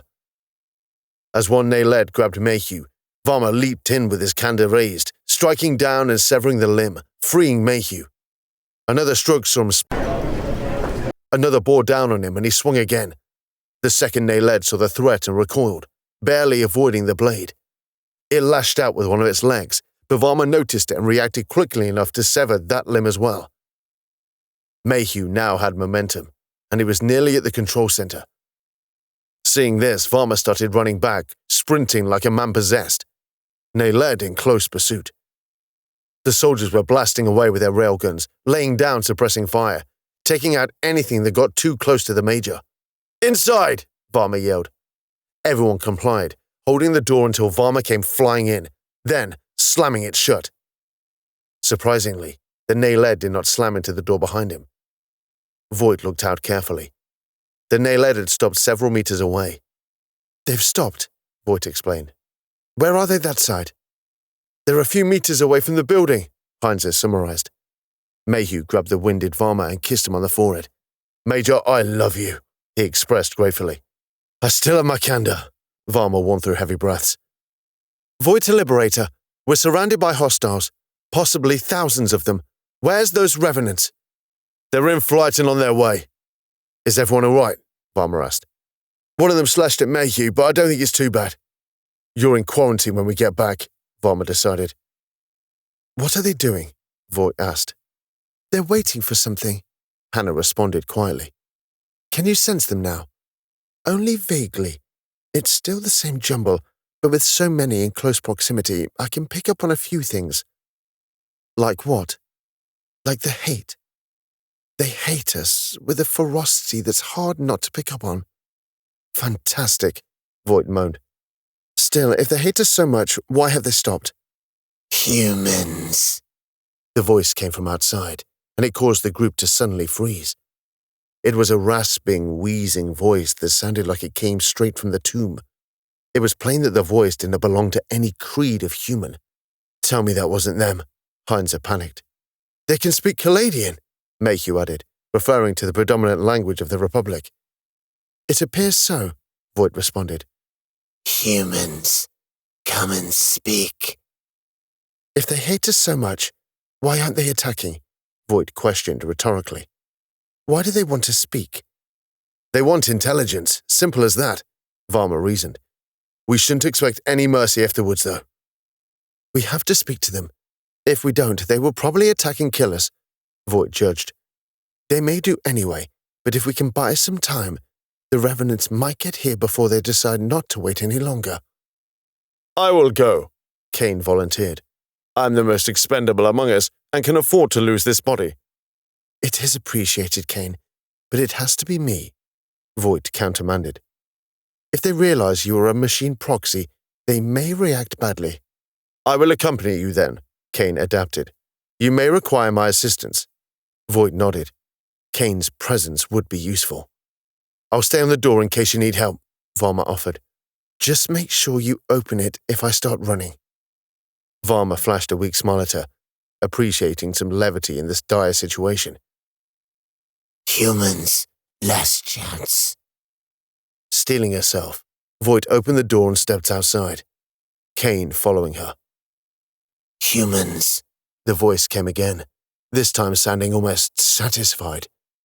There were so many of them surrounding the building that there was no way they could fight their way out. Her original estimate of thousands may have been conservative. The chittering and clicking they made was deafening, but it soon ceased. At the edge of the throng was a familiar soldier worker Naled, carrying a new xenoform of their species. On its back was another Naled, but this was slightly smaller and lacked limbs. It did seem to have more specialized mouthparts, though, less intimidating, but much more articulated. We are here, Voight called. Are you the leader of the Naled? I am a voice, nothing more. It responded with surprising eloquence. We have questions. I understand. What do you want to know? Why? It asked. Why are you here? Humans not to come here. We are investigating why this colony was abandoned. The voice took a little while to consider the response. Humans know why. Humans forced to leave. We didn't know. This is why we are here. Humans know. Humans deceive. It rankled. We did not. This place was unknown to us until recently, Voight protested. The humans who came here did not tell us. The voice paused again. Do not believe humans. The humans who did this were part of the Triskel Corporation. Triskel. The voice hissed, recognizing the word. Humans of Triskel. Humans of Teal. There was explicit rancor in the voice's words. It was clear that these were emotional beings. We are humans of the Republic. Voight tried to reassure that they were different, trying to hammer home that they were not of the same affiliation as the previous visitors. Republic, the voice repeated. Republic, Triskel, Teal, all humans kill Naled. Voight extrapolated that the Triskel Corporation had not been the only ones farming the Naled. The Teal Corporation must have been doing so as well. The Republic does not kill Naled, Voight proclaimed. The Republic did not know of the Naled until we came here and found records left by the Triskel Corporation. We are not the same. Do you understand? Yes, we understand, the voice continued. But we do not believe. Naled everywhere killed by humans of Triskel and humans of Teal. Many Naled hives exterminated by humans. So few Naled left after extermination. But Naled strong. Naled survive. Few become many again. How many Naled died? More Naled than there are stars. The voice answered with some lyricism. I'm sorry. What happened to you was an atrocity. Humans not sorry. We are not your enemy. We are not anything to do with Triskel or Teal, Voight pleaded. You speak our language. You must have learned it somehow, so you must know a little of our culture. You must know there are multiple human cultures. Yes. Humans of Triskel, humans of Teal, humans of Hela, humans of Jung, humans of Aleph. It seemed that the Naled were familiar with the corporations at least. We are not like them. The Republic is different. All humans the same, the voice asserted. Humans vermin, humans infestation. The hate in the voice was undeniable. Voight could hardly blame them, given the apparent genocide, but their survival depended on disassociating themselves from the perpetrators of that genocide. No, we are not, Voight contradicted forcefully. The Republic does not want to hurt any Naled. We recognize you as an intelligent species and will treat you as equals. Humans not equals to Naled. Naled are civilized. Humans are savages. Voight was impressed with the Naled's grasp of their language, and it was a hard point to argue. Naled communicate with humans. Humans answer by poisoning hives, killing Naled war forms and leaving Naled unable to defend, the voice explained. Then extermination begin. Not civilized. Savage. The Republic does not do that. We do not want to exterminate Naled. We will leave planet and leave you in peace. Voight desperately hoped that the Naled would accept their offer to leave without incident, but it wasn't looking good. Naled no human ship in orbit. Naled know it is a war form, the voice revealed. Human words worth nothing. It is a war form, but it is not our intent to cause you harm. We did not know you were here. Humans here to kill Naled, the voice reiterated. But Naled ready this time. Naled have learned from the past. Naled will kill humans. Her pleas were falling on deaf ears. If the Naled had ears. If the Naled were trying to assess the human threat, they were viewing them through a tainted lens. There was a rumble in the distance, and Voight suddenly felt a little relieved, for the rumble heralded the arrival of the Revenants. Sokolov to Voight, where do you want us? Can you cover us while we try and make it back to the must? Don't engage unless they attack us, though. I want to try and resolve this without violence. Acknowledged. The Revenant came into view, decelerating to a holding position above the command center. Human war forms, the voice muttered. Here to kill Naled. You heard what I said, Voight contested. They are not going to fire unless you attack us. They are only here for defense, not offense. Humans lie. Naled will make an example. There was no peaceful end to this, Voight thought. Stay back. We just want to leave. Don't let this end in violence. Violence, all humans know, the voice uttered. But Naled know how to fight back. She could see some of the Naled starting to edge forward. She signaled to Kane and started turning. As she did this, the movement burst into a surge as the Naled rushed towards them. Varma opened the door for her, and Kane pushed it through, following right after. The second they were in cover, the Revenant opened up, pouring firepower onto the assembled Naled. Each projectile seemed to catch fire as soon as it was launched, as it ignited the oxygen around it, giving it a little additional lethality. They tried to screen the building out, but with so many Naled, this was only going to work for so long. What now? Messier yelled. Voight had to think fast. The Revenants were welcome support, but they needed to get out of the situation themselves. Voight to Sokolov, can you clear the airfield as best you can and keep them back? I'm going for the Firestorm. Acknowledged. Are you crazy, Commander? Mayhew bawled. There are thousands of them out there. Then you lot better cover me, Voight shot back. No, I'll do this, Varma offered. No, I know the Firestorm well, Voight determined. I carve a path, you get everyone onto the must. Very well, Varma answered. When this door opens, Mayhew, Mehmet, you cover the flanks. Heinze, Sheen, you go with the commander. Keep them away from her. The rest of you, clear the way. Sheen cursed.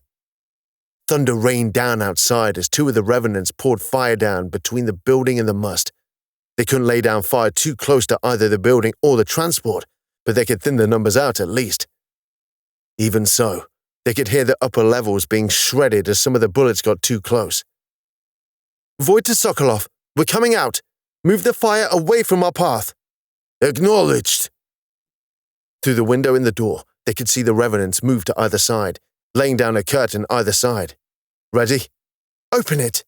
In the moment before the door was physically opened, Voight thought about her mother. Specifically, she remembered a time when her mother was teaching her how to use a rifle. Take your time, Ellen. Aim carefully and stay as composed as possible. Each bullet you fire has to have a purpose. Every bullet that misses fails in its purpose and hands an advantage to your enemy. Mum, I can do this. Better to fire one bullet and it to be on target than to discharge 100 and have them achieve nothing. Her mother was a fierce woman and a formidable soldier. Her fire was born of grim experience, and she wanted her daughter to be able to protect herself, so she had taken it upon herself to train her as soon as she was physically possible. As she recalled, she missed every shot that day, but her mother was a patient but determined tutor, and over time, she got better. Much better. Mehmet opened the door for Voight, allowing her to exit first. Voight could see the devastation wrought by the revenants, Naled corpses littering the ground between the command center and the airfield. There was still plenty of Naled that were still active, escaping the fire by virtue of being shielded by their brethren, but their numbers had at least been reduced significantly. Voight raised a railgun and fired a couple of shots at nearby Naled, taking her time to align the trajectory and fire with care, each magnetically driven projectile arriving at their intended destination with destructive consequences. She then dropped the heavy railgun. It would be no use to her whilst running, only serving to slow her down and make her more vulnerable. Heinzer and Sheen would have to defend her. Inevitably, she would pull ahead of them, but this was good as it meant her escort would have an easier time covering her whilst the others covered them. "Go!" she yelled, exploding into a sprint towards the mast. She couldn't hear Heinzer and Sheen behind her, but she could see the Naled ahead of her fracture and burst as they fired. At this moment, her life rested in the hands of her escort. One Naled lurched towards her with an outstretched limb, and she leapt into the air to hurdle it, barely missing her. Another moved toward her and exploded as a projectile hit it, throwing her to one side, sending her skittering across the ground. She got up and started sprinting again, working on pure instinct and adrenaline. She could hear the Major bellowing behind her, but she couldn't make out the words over the cacophony of heavy weaponry and alien screeching. It didn't matter. Her objective was clear and in sight. The must was ahead. Two Naled were crawling over it, striking at it with their powerful limbs. One was taken out and collapsed to the ground in a flurry of purple goo. Seeing her approach, the pilot opened the side door of the craft, Singh appearing in the doorway with a gun at the ready. They couldn't risk opening the rear as it might afford the Naled access. Voight held herself through the doorway at full speed, crashing into the opposite hull and falling over. Singh fired a few shots behind her, affording Heinzer and Sheen some cover as they approached. As they drew closer, Voight scrambled to her feet and raced to the Firestorm, secured in its housing. She pounded the unlock release and it started to initiate, rotating around to face the rear exit. Opening the rear hatch, she clambered in and started the boot-up process. The hatch closed behind her, enveloping her with armor. The Firestorm was durable against incoming fire, but she doubted it could withstand the close-quarters onslaught the Naled could inflict if they swarmed her. Her best defense would be not to let them approach her. "Archer, open the rear!" she screamed. She could hear Heinzer and Sheen crash through the doorway behind her as she breathed a sigh of relief that they had made it.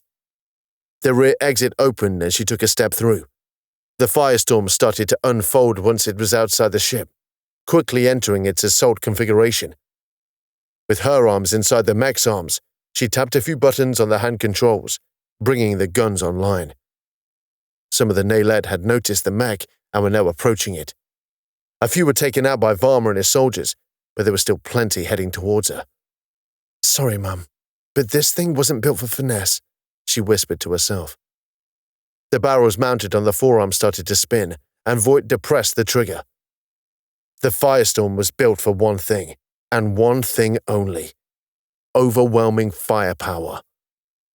Capable of firing thousands of projectiles every second, it unleashed a torrent of death at anything in its way. Designed for fire support, it was meant to be used sparingly, but given the numbers they faced, they could not afford such a luxury. The downside of this was that it was going to run out of ammunition very quickly, so she had to act fast. The Naled ahead of her were annihilated, reduced to chitin splinters in a second. Stomping forward, she turned the mech around the side of the mast and aimed it towards the command center. She let off one burst of fire to one side of the entrance, spending a few seconds' worth of ammo shredding the Naled to that side, and then turned her attention to the far side, firing for a few seconds again. The shoulder-mounted missiles were activated and screamed off into the distance, detonating a safe distance away. "Holy hell!" Hannah exclaimed. Temporarily cleared, Varma ordered the retreat. "Run!" he roared, unsheathing his candor again. The soldiers bolted for the doorway and began racing towards the mast, Varma and Kane bringing up the rear. More Naleds started to pour around the corner, swarming in huge numbers. Voight turned to face them, unleashing a full flurry of the Firestorm upon them. She could hear the discharge of weapons behind her as Heinzer and Sheen covered her undefended rear. She had to turn as she noticed more approaching from the flank, pouring leaden death in their direction. The air between her and the Naled catching fire as the oxygen ignited. Temperature alarms started sounding inside the canopy, and Voight knew the mech was seconds from overheating, perhaps even exploding. "Evac!" she yelled, punching the emergency release button. The rear hatch disengaged and crashed to the floor, dumping Voight unceremoniously out of the rear. Gathering her senses, she climbed to her feet and scrambled towards the rear ramp. "Get back on board," she ordered Heinzer and Sheen, who dutifully complied, ensuring she was on first. Varma and the others were nearly at the mast, but the Naled were closing in fast. Archer already had the maglev engaged, and the ship was ready to ascend, only the control of the pilot restraining it. The soldiers crammed themselves through the side entrance, collapsing in a heap once inside the craft. Varma came crashing through, barely avoiding stabbing himself with his own candor. As Kane reached the ship, a Naled limb lashed out at him and cleanly, but it barely affected him. Being the last on board, the pilot pulled back sharply, and the mast lurched upwards with force, throwing everyone inside to the floor. They could hear a brief scratching in the hull, but it dissipated quickly as the ship ascended beyond the Naled's reach. Once at a safe altitude, the pilot eased off in the ascent, and the passengers could pick themselves up. They all started to check each other for wounds, but as luck would have it, no further injuries had been received. Not that anyone rejoiced or congratulated each other. They all just slumped into their seats and paused for breath, silently grateful for having survived. Only a few words were spoken, and they came from Mayhew. "Thank for that." Chapter 15. "Commander Voight's team has left the surface and is inbound," Kane announced. "Good. Any casualties?" "None." "That's a small miracle," Schaefer sighed. Given the activity they could see on the ground through the Revenant's camera streams, they had been extremely lucky to extract with no casualties. The streets were writhing with Naled, with more swarming the locations with every passing second. They started demolishing the command center, perhaps hoping to find more humans, or maybe out of simple rage and frustration. "Liberated to Sokolov. The commander's team is en route. Disengage and cover their withdrawal," Schaefer ordered. "Already on it, Captain." He pondered his next course of action. The simplest option was just to monitor the Naled from orbit and try and gather as much intelligence as possible. He had to reassess the potential for contact as well now. Denham's advice held before the Naled came into contact with them, but did it still after? Schaefer's first thought was to try and ease tensions, but the situation had escalated beyond that point now. Schaefer needed the commander's input on this. Her recent experience would provide a sense of whether the situation was redeemable at all, though he wasn't optimistic. "Sir, we have 2 incoming missiles. At least I think they're missiles. Distance. 5 seconds out, sir. Engage the defense grid. Fire everything. Blitz mode. Grid engaged." There was a distant rumble as automated batteries started firing. Blitz mode entailed firing all forms of defensive countermeasures at an incoming projectile. It was wasteful, but given they had no idea what it was that was fast approaching, better to hedge their bets than waste precious seconds deciding on which system to use. "Success, sir. Both targets eliminated." "Where the hell did they come from?" "Unknown, sir." "Well, find out." "Captain, preliminary analysis suggests they were not missiles," Denham interrupted.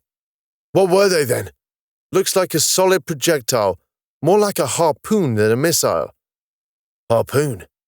Schaefer echoed incredulously. 2 enemy targets identified, Captain. How the hell did they get so close without us noticing?" "They don't register as conventional ships, sir. They're biological in nature."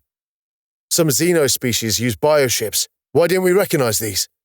"They don't match any known configurations, sir," the tactical officer replied. "And they were inert, too. Scans just showed orbital bodies with a biological component." "Get external cameras on them." The screen flickered into life, displaying the external view, tracing the trajectory of the harpoons backwards. Nothing could be seen but the planet and a distant moon. Overlay, Schaefer reminded. The tactical officer engaged the overlay, and 2 circles appeared on the screen indicating where the ships were, although they remained invisible. Are they in range? Not yet, but closing. It's possible they were testing the waters. Try to see what we have, Schaefer reasoned. No point in an alpha strike if you don't know your enemy's defensive capabilities. Some movement could be detected visually as the light bounced off the edge of a shifting body within the circle. It was hard to see, but Schaefer could make out a vague, thin profile. Whatever it was wide but thin. Come on, let's see what you are, Schaefer beckoned. As they drew closer, Schaefer could see they were biological. But more than that, they were actual creatures. They started to veer a little, and more of the ship could be determined. They looked like something like a manta ray, albeit with an exoskeleton and diaphanous membranes. It was still unclear whether they were creatures or bioships. They certainly looked more like actual creatures, but they'd already seen proof of the Naled using different forms to perform functions, so it was reasonable to assume this applied to these ships as well. They're entering range of the main cannon, sir. Hold fire. Let's see what they do first, Schaefer analyzed. It was curious that they were not following up with their initial strike with another. It was almost as if they were goading him into firing. Maybe that was the idea. Are there any other orbital bodies that could potentially be bioships? Schaefer couldn't shake the feeling that this was bait. 14 potentials, Denham answered. A further 12 outliers. They're a distraction, Schaefer commented. There are more out there waiting. Not all the potentials could be bioships.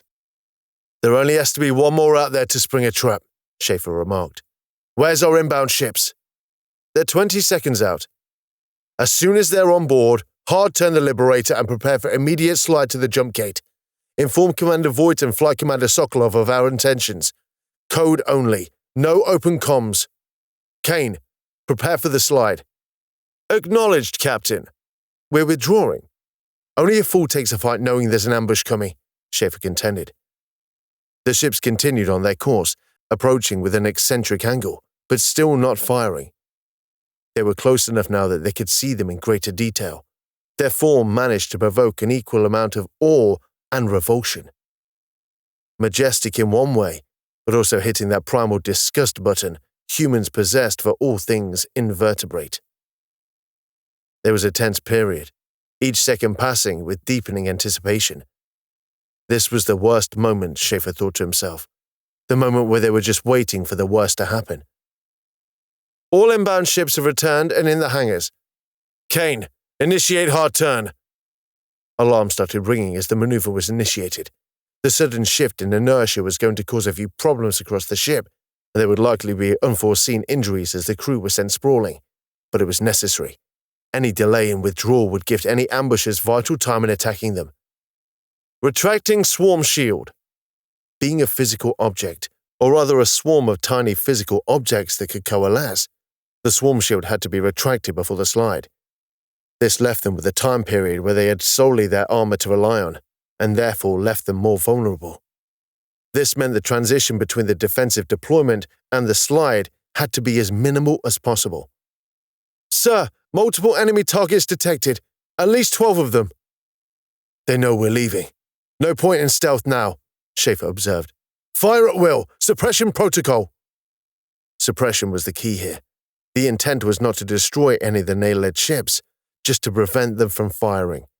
If any ships were destroyed, Schaefer would not shed a tear, but defensive tactics had to outweigh offensive ones in this situation. The display still showed the original 2 bioships, with another 2 reticules, appearing to denote another pair at a greater distance. They were heading directly for them now, rushing to intercept their prey before it escaped.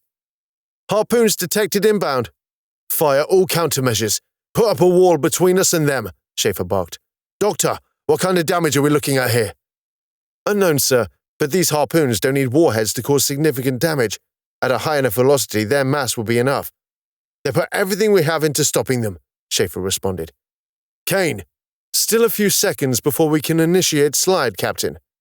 The Liberator poured as many projectiles, energy beams and missiles as it could manage, blanketing the immediate area in a blizzard of explosions and shrapnel.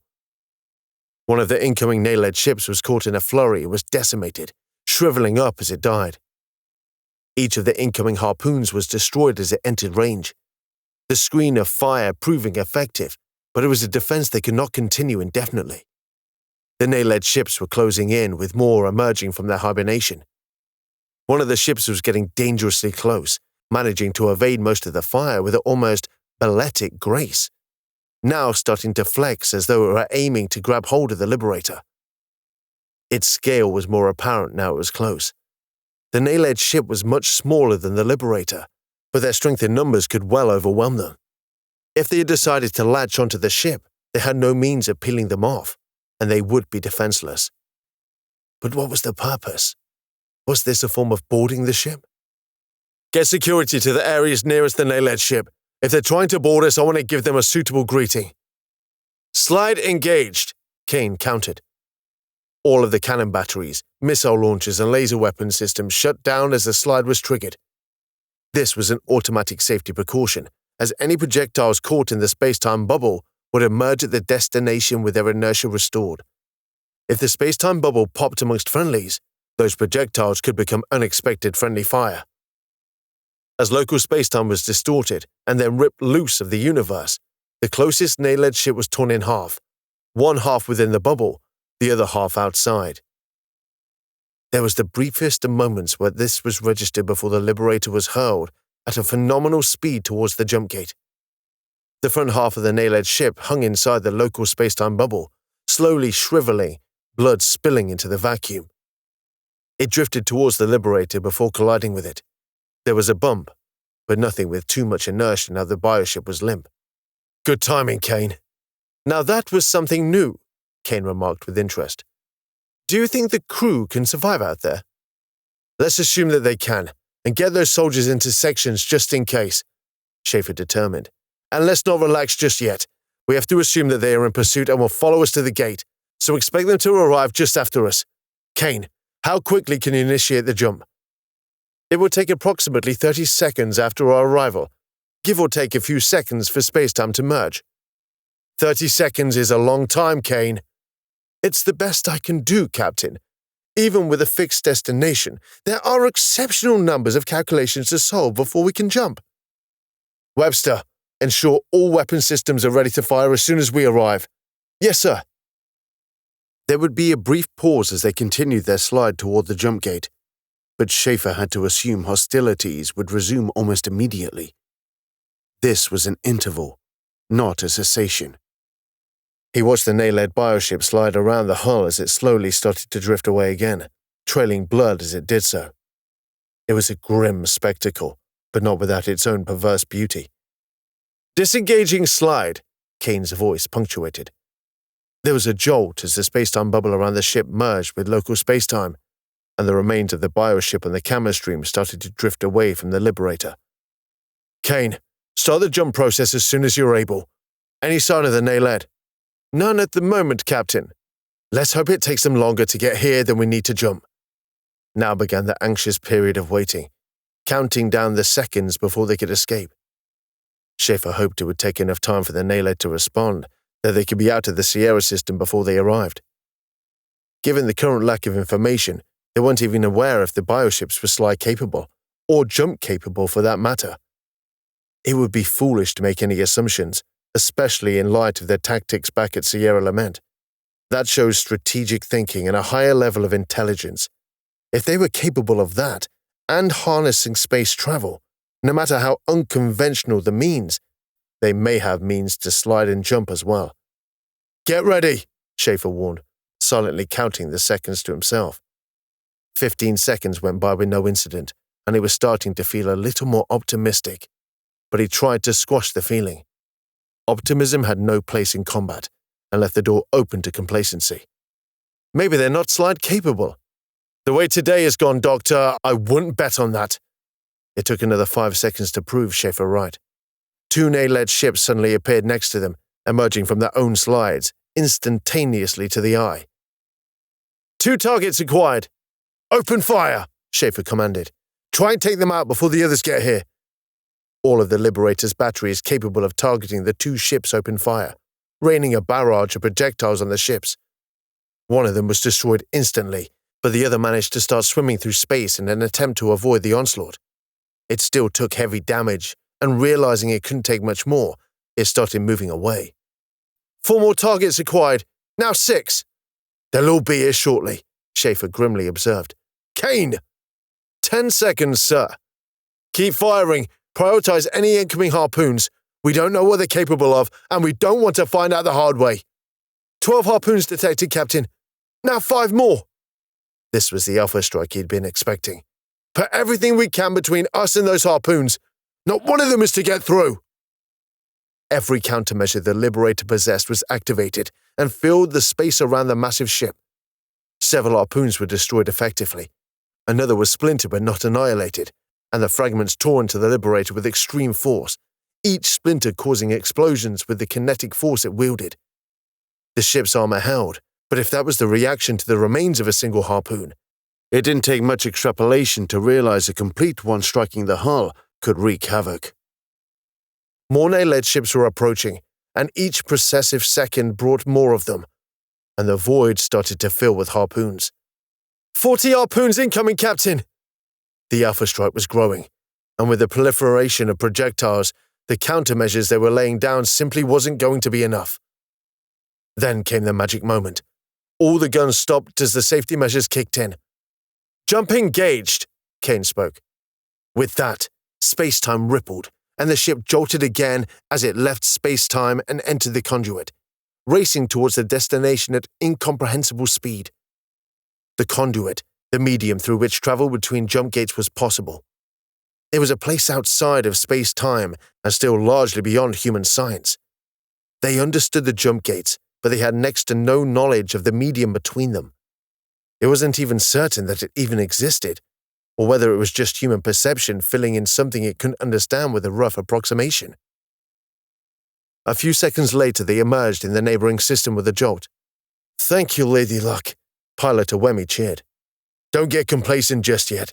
We've escaped the assault, but they could still be starting their own jumps right now. So let's put a little distance between us and them, shall we? Yes, sir. Starting to align to the next jump gate. Good work, Kane, Schaefer congratulated. Got our asses out just in time. It's what I'm designed to do, Kane shrugged. Okay then, let's get to a safe distance and we can think about what to do next. Chapter 16. The senior officers assembled once more in the meeting room. There was a palpable sense of tension, as well as relief. Voight struggled to prop herself up in a chair, visibly exhausted, but relieved. She looked at Varma, who seemed as fresh as he had been before, and had to admit to feeling a little jealous. All she wanted to do was to fall asleep. The adrenaline was wearing off, and she could feel a tremor in her hand, clenching it into a fist in an attempt to restrain it. They were now a few systems away from Sierra and traveling towards the outbound gate. There had been no pursuit beyond Sierra itself, and for that, she was grateful. We've been through a lot today, Schaefer started, and it's been unexpected, to say the least. You've all performed admirably, but we've also been very fortunate, as that could have gone a lot worse. Dr. Takuma, what's the latest on the casualties? No fatalities. At least 40 serious injuries, though, most of them broken bones and other assorted trauma caused by the emergency maneuver. Fortunate, but preferable to what could have been if we'd been caught in an extended engagement, Schaefer mused. I'm not going to dispute that, Captain. It was the right decision in my book. What about the damage to the Liberator? Some damage to the hull armor that will need repairing. Surprisingly little given to the size of the engagement, Jaron Nadiro commented. The starboard gym has been severely damaged, but nothing essential. Good job it wasn't occupied at the time. We were fortunate none of those harpoons got through our defenses. Not intact, anyway, Denham Richt mentioned. Do we know anything more about them yet? Too early to tell, Captain. It's going to take some extensive studying, Denham responded. But it looks like they could be organic in nature. They could possibly be part of the bioship itself, like quills. Not a manufactured weapon, then? Hannah queried. Probably not. Everything we've seen to do with the Naled so far seems to suggest a reliance on biology rather than technology. It's why we couldn't detect their ships at first. Technology gives off distinctive signatures, making it easier to spot, but biology is much more nebulous.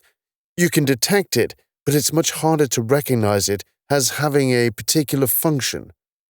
But we'll be able to spot them next time, won't we, Doctor? Schaefer sought reassurance.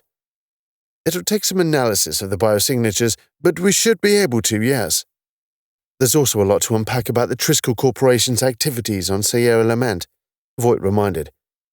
Yes, this whole fiasco was a result of the atrocities they committed there. So many years on, and we're still dealing with the legacy of that madman, Schaefer sighed. So what do we do in regards to the Naled? Voight expressed. That'll be for the Senate to decide, Schaefer surmised. Given what we've seen today, I think diplomacy is out of the question. They're burning with hate for us, Hannah commented. From their point of view, they're acting out of self-defense, Voight responded. From what we've seen, they've been the subject of horrific slaughter. That may be so, but they're now a threat to the Republic, and that has to be our number one priority. Over time, it may be possible to seek diplomatic options, and I hope we do. But for the time being, we have to prepare for future hostilities. Voight concurred. She didn't like the sentiment, but agreed with the pragmatism. She couldn't help but feel some empathy for their plight, even if they did recently try to kill her. What about the Eyrians? Denham interjected. That is the more mysterious question, isn't it? Schaefer mused. I can understand the censorship while Triskel was in power, but there's not been a single mention of it from them since. They're not exactly talkative. No, they're not. But not one mention in what, 30, 40 years? We may be trying to attribute our own human motivations to the Eyrians here, and that can be a fruitless endeavor, Denham posited. Their perspective is vastly different from ours, and so to try and divine their intentions is innately difficult. Schaefer thought about this carefully. You might be right, Doctor. Maybe I'm reaching for a reason that simply isn't there. There's another thing we haven't considered, Voight interrupted. The battle over Sierra Lament might not have been the only one. We know that there were more of these colonies, but we have no idea where they are or what happened there. The question is, was this punishment handed down by the Eyrians repeated elsewhere? What are you getting at? How many ships in the Triskel fleet were destroyed by the Eyrians in total? Voight proposed. How many of those ships would have been deployed against the rebellion over a decade later, and would they have swung the conflict in Triskel's favor? Are you suggesting that Eyrians influenced the outcome of the war? It was probably an indirect consequence, something they hadn't intended, but changed the course of our history, Voight suggested. There's no way of telling, but it's food for thought. It's an intriguing thought, Denham announced. At least we have the files from the colony. They might shed some light on the wider situation. How long would that take, Doctor? There's a lot of data to go through, and even then it might be only partial and fragmented. It could take years to piece the whole thing together. Marvelous, Schaefer sighed in bitter sarcasm. So many questions, not enough answers. So what next? I've got to make a report to the Senate as soon as we finish up here, Schaefer explained. I should know more about our next course of action after that. So that's the end of that? For now, yes, Schaefer judged. Time for the higher-ups to do their thing. Not much more we can do now. Not much of a resolution, I know, but that's life. Anything else? The room remained quiet. Okay then, dismissed, Schaefer concluded. Commander, can I have a quick word? The others filed out, returning to their duties. What is it, Captain? How bad was it down there? To be honest, sir, I haven't really thought about it much yet. I've often found that myself. You spend so much time reacting, it doesn't really sink in until after the fact. I usually get the jitters after something like that, sir. Voight was a little cautious about being so honest with the captain, especially with the doubts he'd expressed a couple of days earlier. Nothing unusual about that. I've had them enough myself, Schaefer admitted. Don't let anyone tell you that you get used to it. You don't. We're not wired that way. We just find coping mechanisms. Personally, I try to relax by listening to music with a good whiskey. Does it work? Sometimes it does, sometimes it doesn't, Schaefer revealed. But it works often enough for me to keep trying. The humor helped reassure Voight. She liked the fact that Schaefer was making an effort to identify with her, to help her realize she was not alone with the stress of command. I'll send you a bottle of my own personal reserve. See if you like it. Oh, I couldn't. Nonsense. Give it a go. If you don't like it, I'll happily take it back. Voight laughed. Okay then, but I don't have a good history with whiskey. Then you've never drunk the good stuff, Schaefer countered. Not that grotty, blended, mass-marketed stuff you find in the chains, but the proper aged malts. And take your time to savor it. I normally try to shut myself away and lose myself in a good book. Does that work for you? Sometimes it does, sometimes it doesn't, Voight echoed. Schaefer started laughing. Not a great uproarious laugh, but more of a gentle chuckle. It was the first time she'd heard him laugh, and it took her aback slightly, but she quickly started smiling. It's an onerous responsibility, Command, Schaefer reasoned. But you did well today. The mission turned bad very quickly, but you kept your head and thought on your feet. You kept everyone alive despite the odds being against you. Whatever other thoughts you may have in the aftermath, try to hang on to that one. Those people are alive because of the actions you took. I'll try to remember that, sir. But I can't help but brood.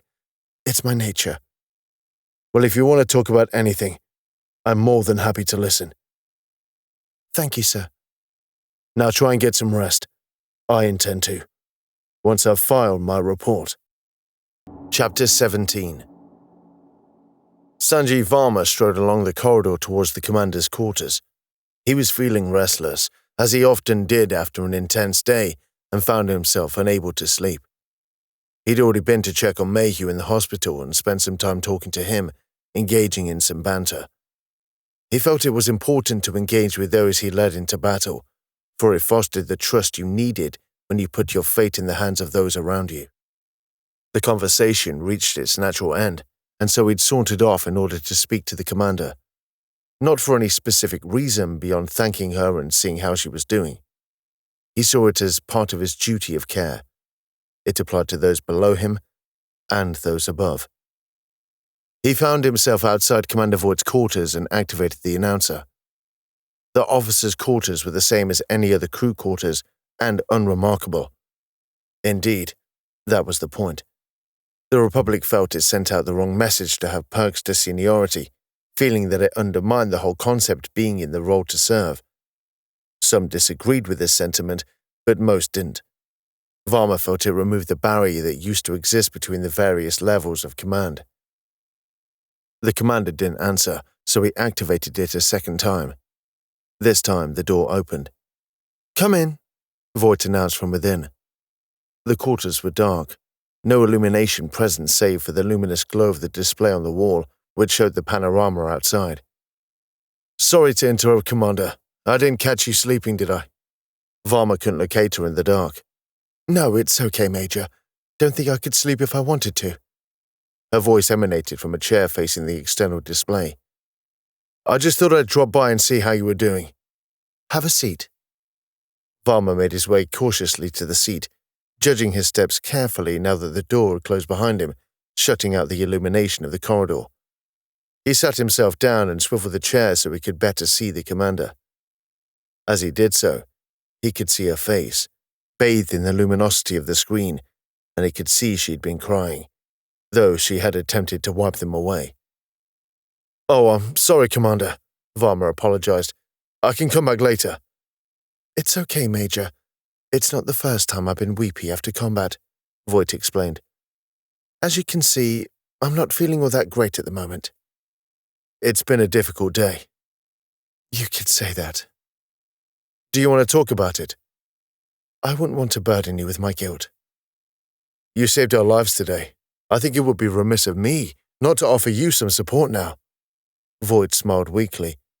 Hey, I don't just bark orders all day. Varma smiled back. Well, I do, but I do other things as well. I appreciate the gesture, Major. Call me Sanjeev. We're off duty now. No need for the formality. Only if you call me Ellen. Deal. Varma scanned the area and could see a discarded book on the table in front of him. Not a medipad or any other form of electronic media, but an actual book, paper bound together in a narrative. He hadn't seen a real book for years. Then he saw the bottle. Hello, what's this? He picked up the bottle and started to scrutinize it, trying to make out the label by the light of the screen. Oh, the captain sent that to me. He didn't send me a bottle, Varma replied in mock disappointment. I think it was a form of apology, in a way. How so? He expressed a few doubts because of my age, felt I wasn't experienced enough, Voight elaborated. I think that was his way of saying that he was wrong. Hey, this is good stuff. It is? He must have been very sorry, Varma jibed. This costs a fortune on Triskel. I don't know much about whiskey. I don't, really, but I know this stuff is pricey, Varma added. It's the sort of thing the soldiers order us around where they lose a bet. Mind if I try a bit? Go ahead. Varma grabbed the bottle and stood up, moving to where the kitchen was located. He activated a low-level light and started searching for the glasses. In there, Voight indicated. Are you having one? I don't think alcohol is a good idea for me at the moment. I don't like to drink alone, Varma cajoled. Okay then, just a small one. Varma grabbed 2 small glasses and poured a couple of measures and returned to his seat, offering Voight one of them. Oh, that's good, Varma expressed, taking a sip. Voight choked as she sipped on hers. That's strong, Voight quipped. It is, but it's smooth as well, Varma replied. It's like drinking the embers of a fire on a cold night, just as it's about to be extinguished. I didn't know you could be so lyrical. I'll have you know soldiers write some of the best poetry. Voight took another sip of her drink.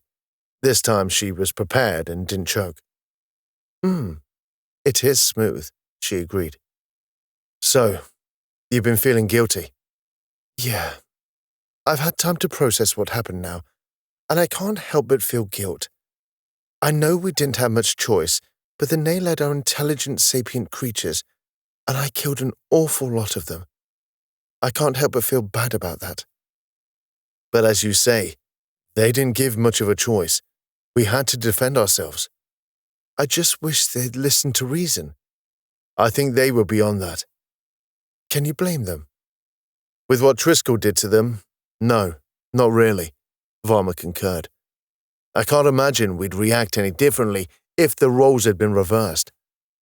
I just loathe the fact that I've been forced to kill because of the actions of Triskel, Voight expressed. The corporations have a lot to answer for.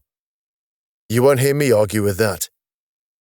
No wonder the rest of the universe has such a poor opinion of humanity. Look at what we do when we think no one's looking, Voight continued. We do our best to try and change that, to try and make life better for humans and Xenos, but it seems like a fruitless task. Well, we took on the task, not because it was easy, but because it needed to be done, Varma theorized. We do this because we think we can make a difference. It doesn't feel like I'm achieving much at the moment. It was a bad day. There'll be better ones. Still doesn't make me feel any less of a mass murderer. What you did out of defense, not aggression, Varma countered. Intent makes all the difference.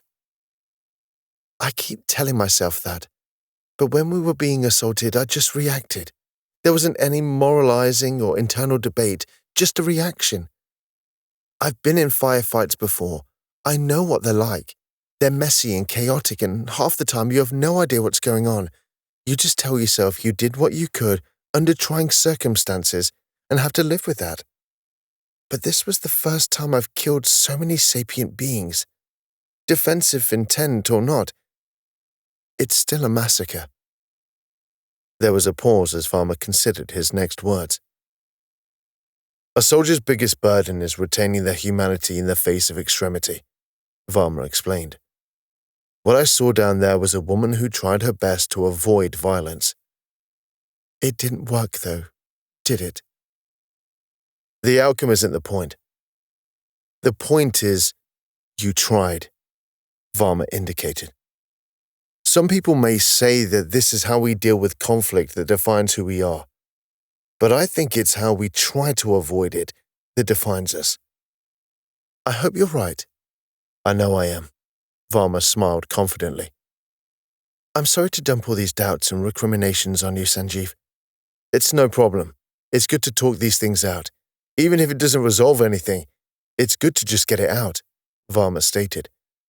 Besides, you saved my life, and those are my boys and girls today. I think I owe you for that. Okay, just no more bottles of whiskey. Varma chuckled in amusement. You're quite good at this, aren't you? At what? Getting people talking. Well, they didn't just train us to shoot things, Varma grinned. I have to admit, though, it has helped. Well, we've got to look out for each other. I'm glad to have been some assistance, Varma announced, polishing off the last of his whiskey. But I'm sure I've taken up enough of your time. Thank you for stopping by. It's no problem, Sanjeev answered, before standing up to move toward the door. Voight stood up as well to show her guest out, turning on the light so he could find the way. It's been good to talk with you, Sanjeev. It's been a pleasure, Ellen. With that, Varma left, leaving Voight to return her quarters to its previous darkness and returning to her seat. She sat there gazing at the display, marveling at the majesty of the void. Melancholy still gripped her, but it did feel alleviated a little. She had to admire the way in which Major Varma got it to open up. So casual and so subtle. No doubt he had done that many times before, but this spoke volumes of how he cared for those around him. Despite this, she still felt for those she had slaughtered that day, and couldn't help but shed another tear.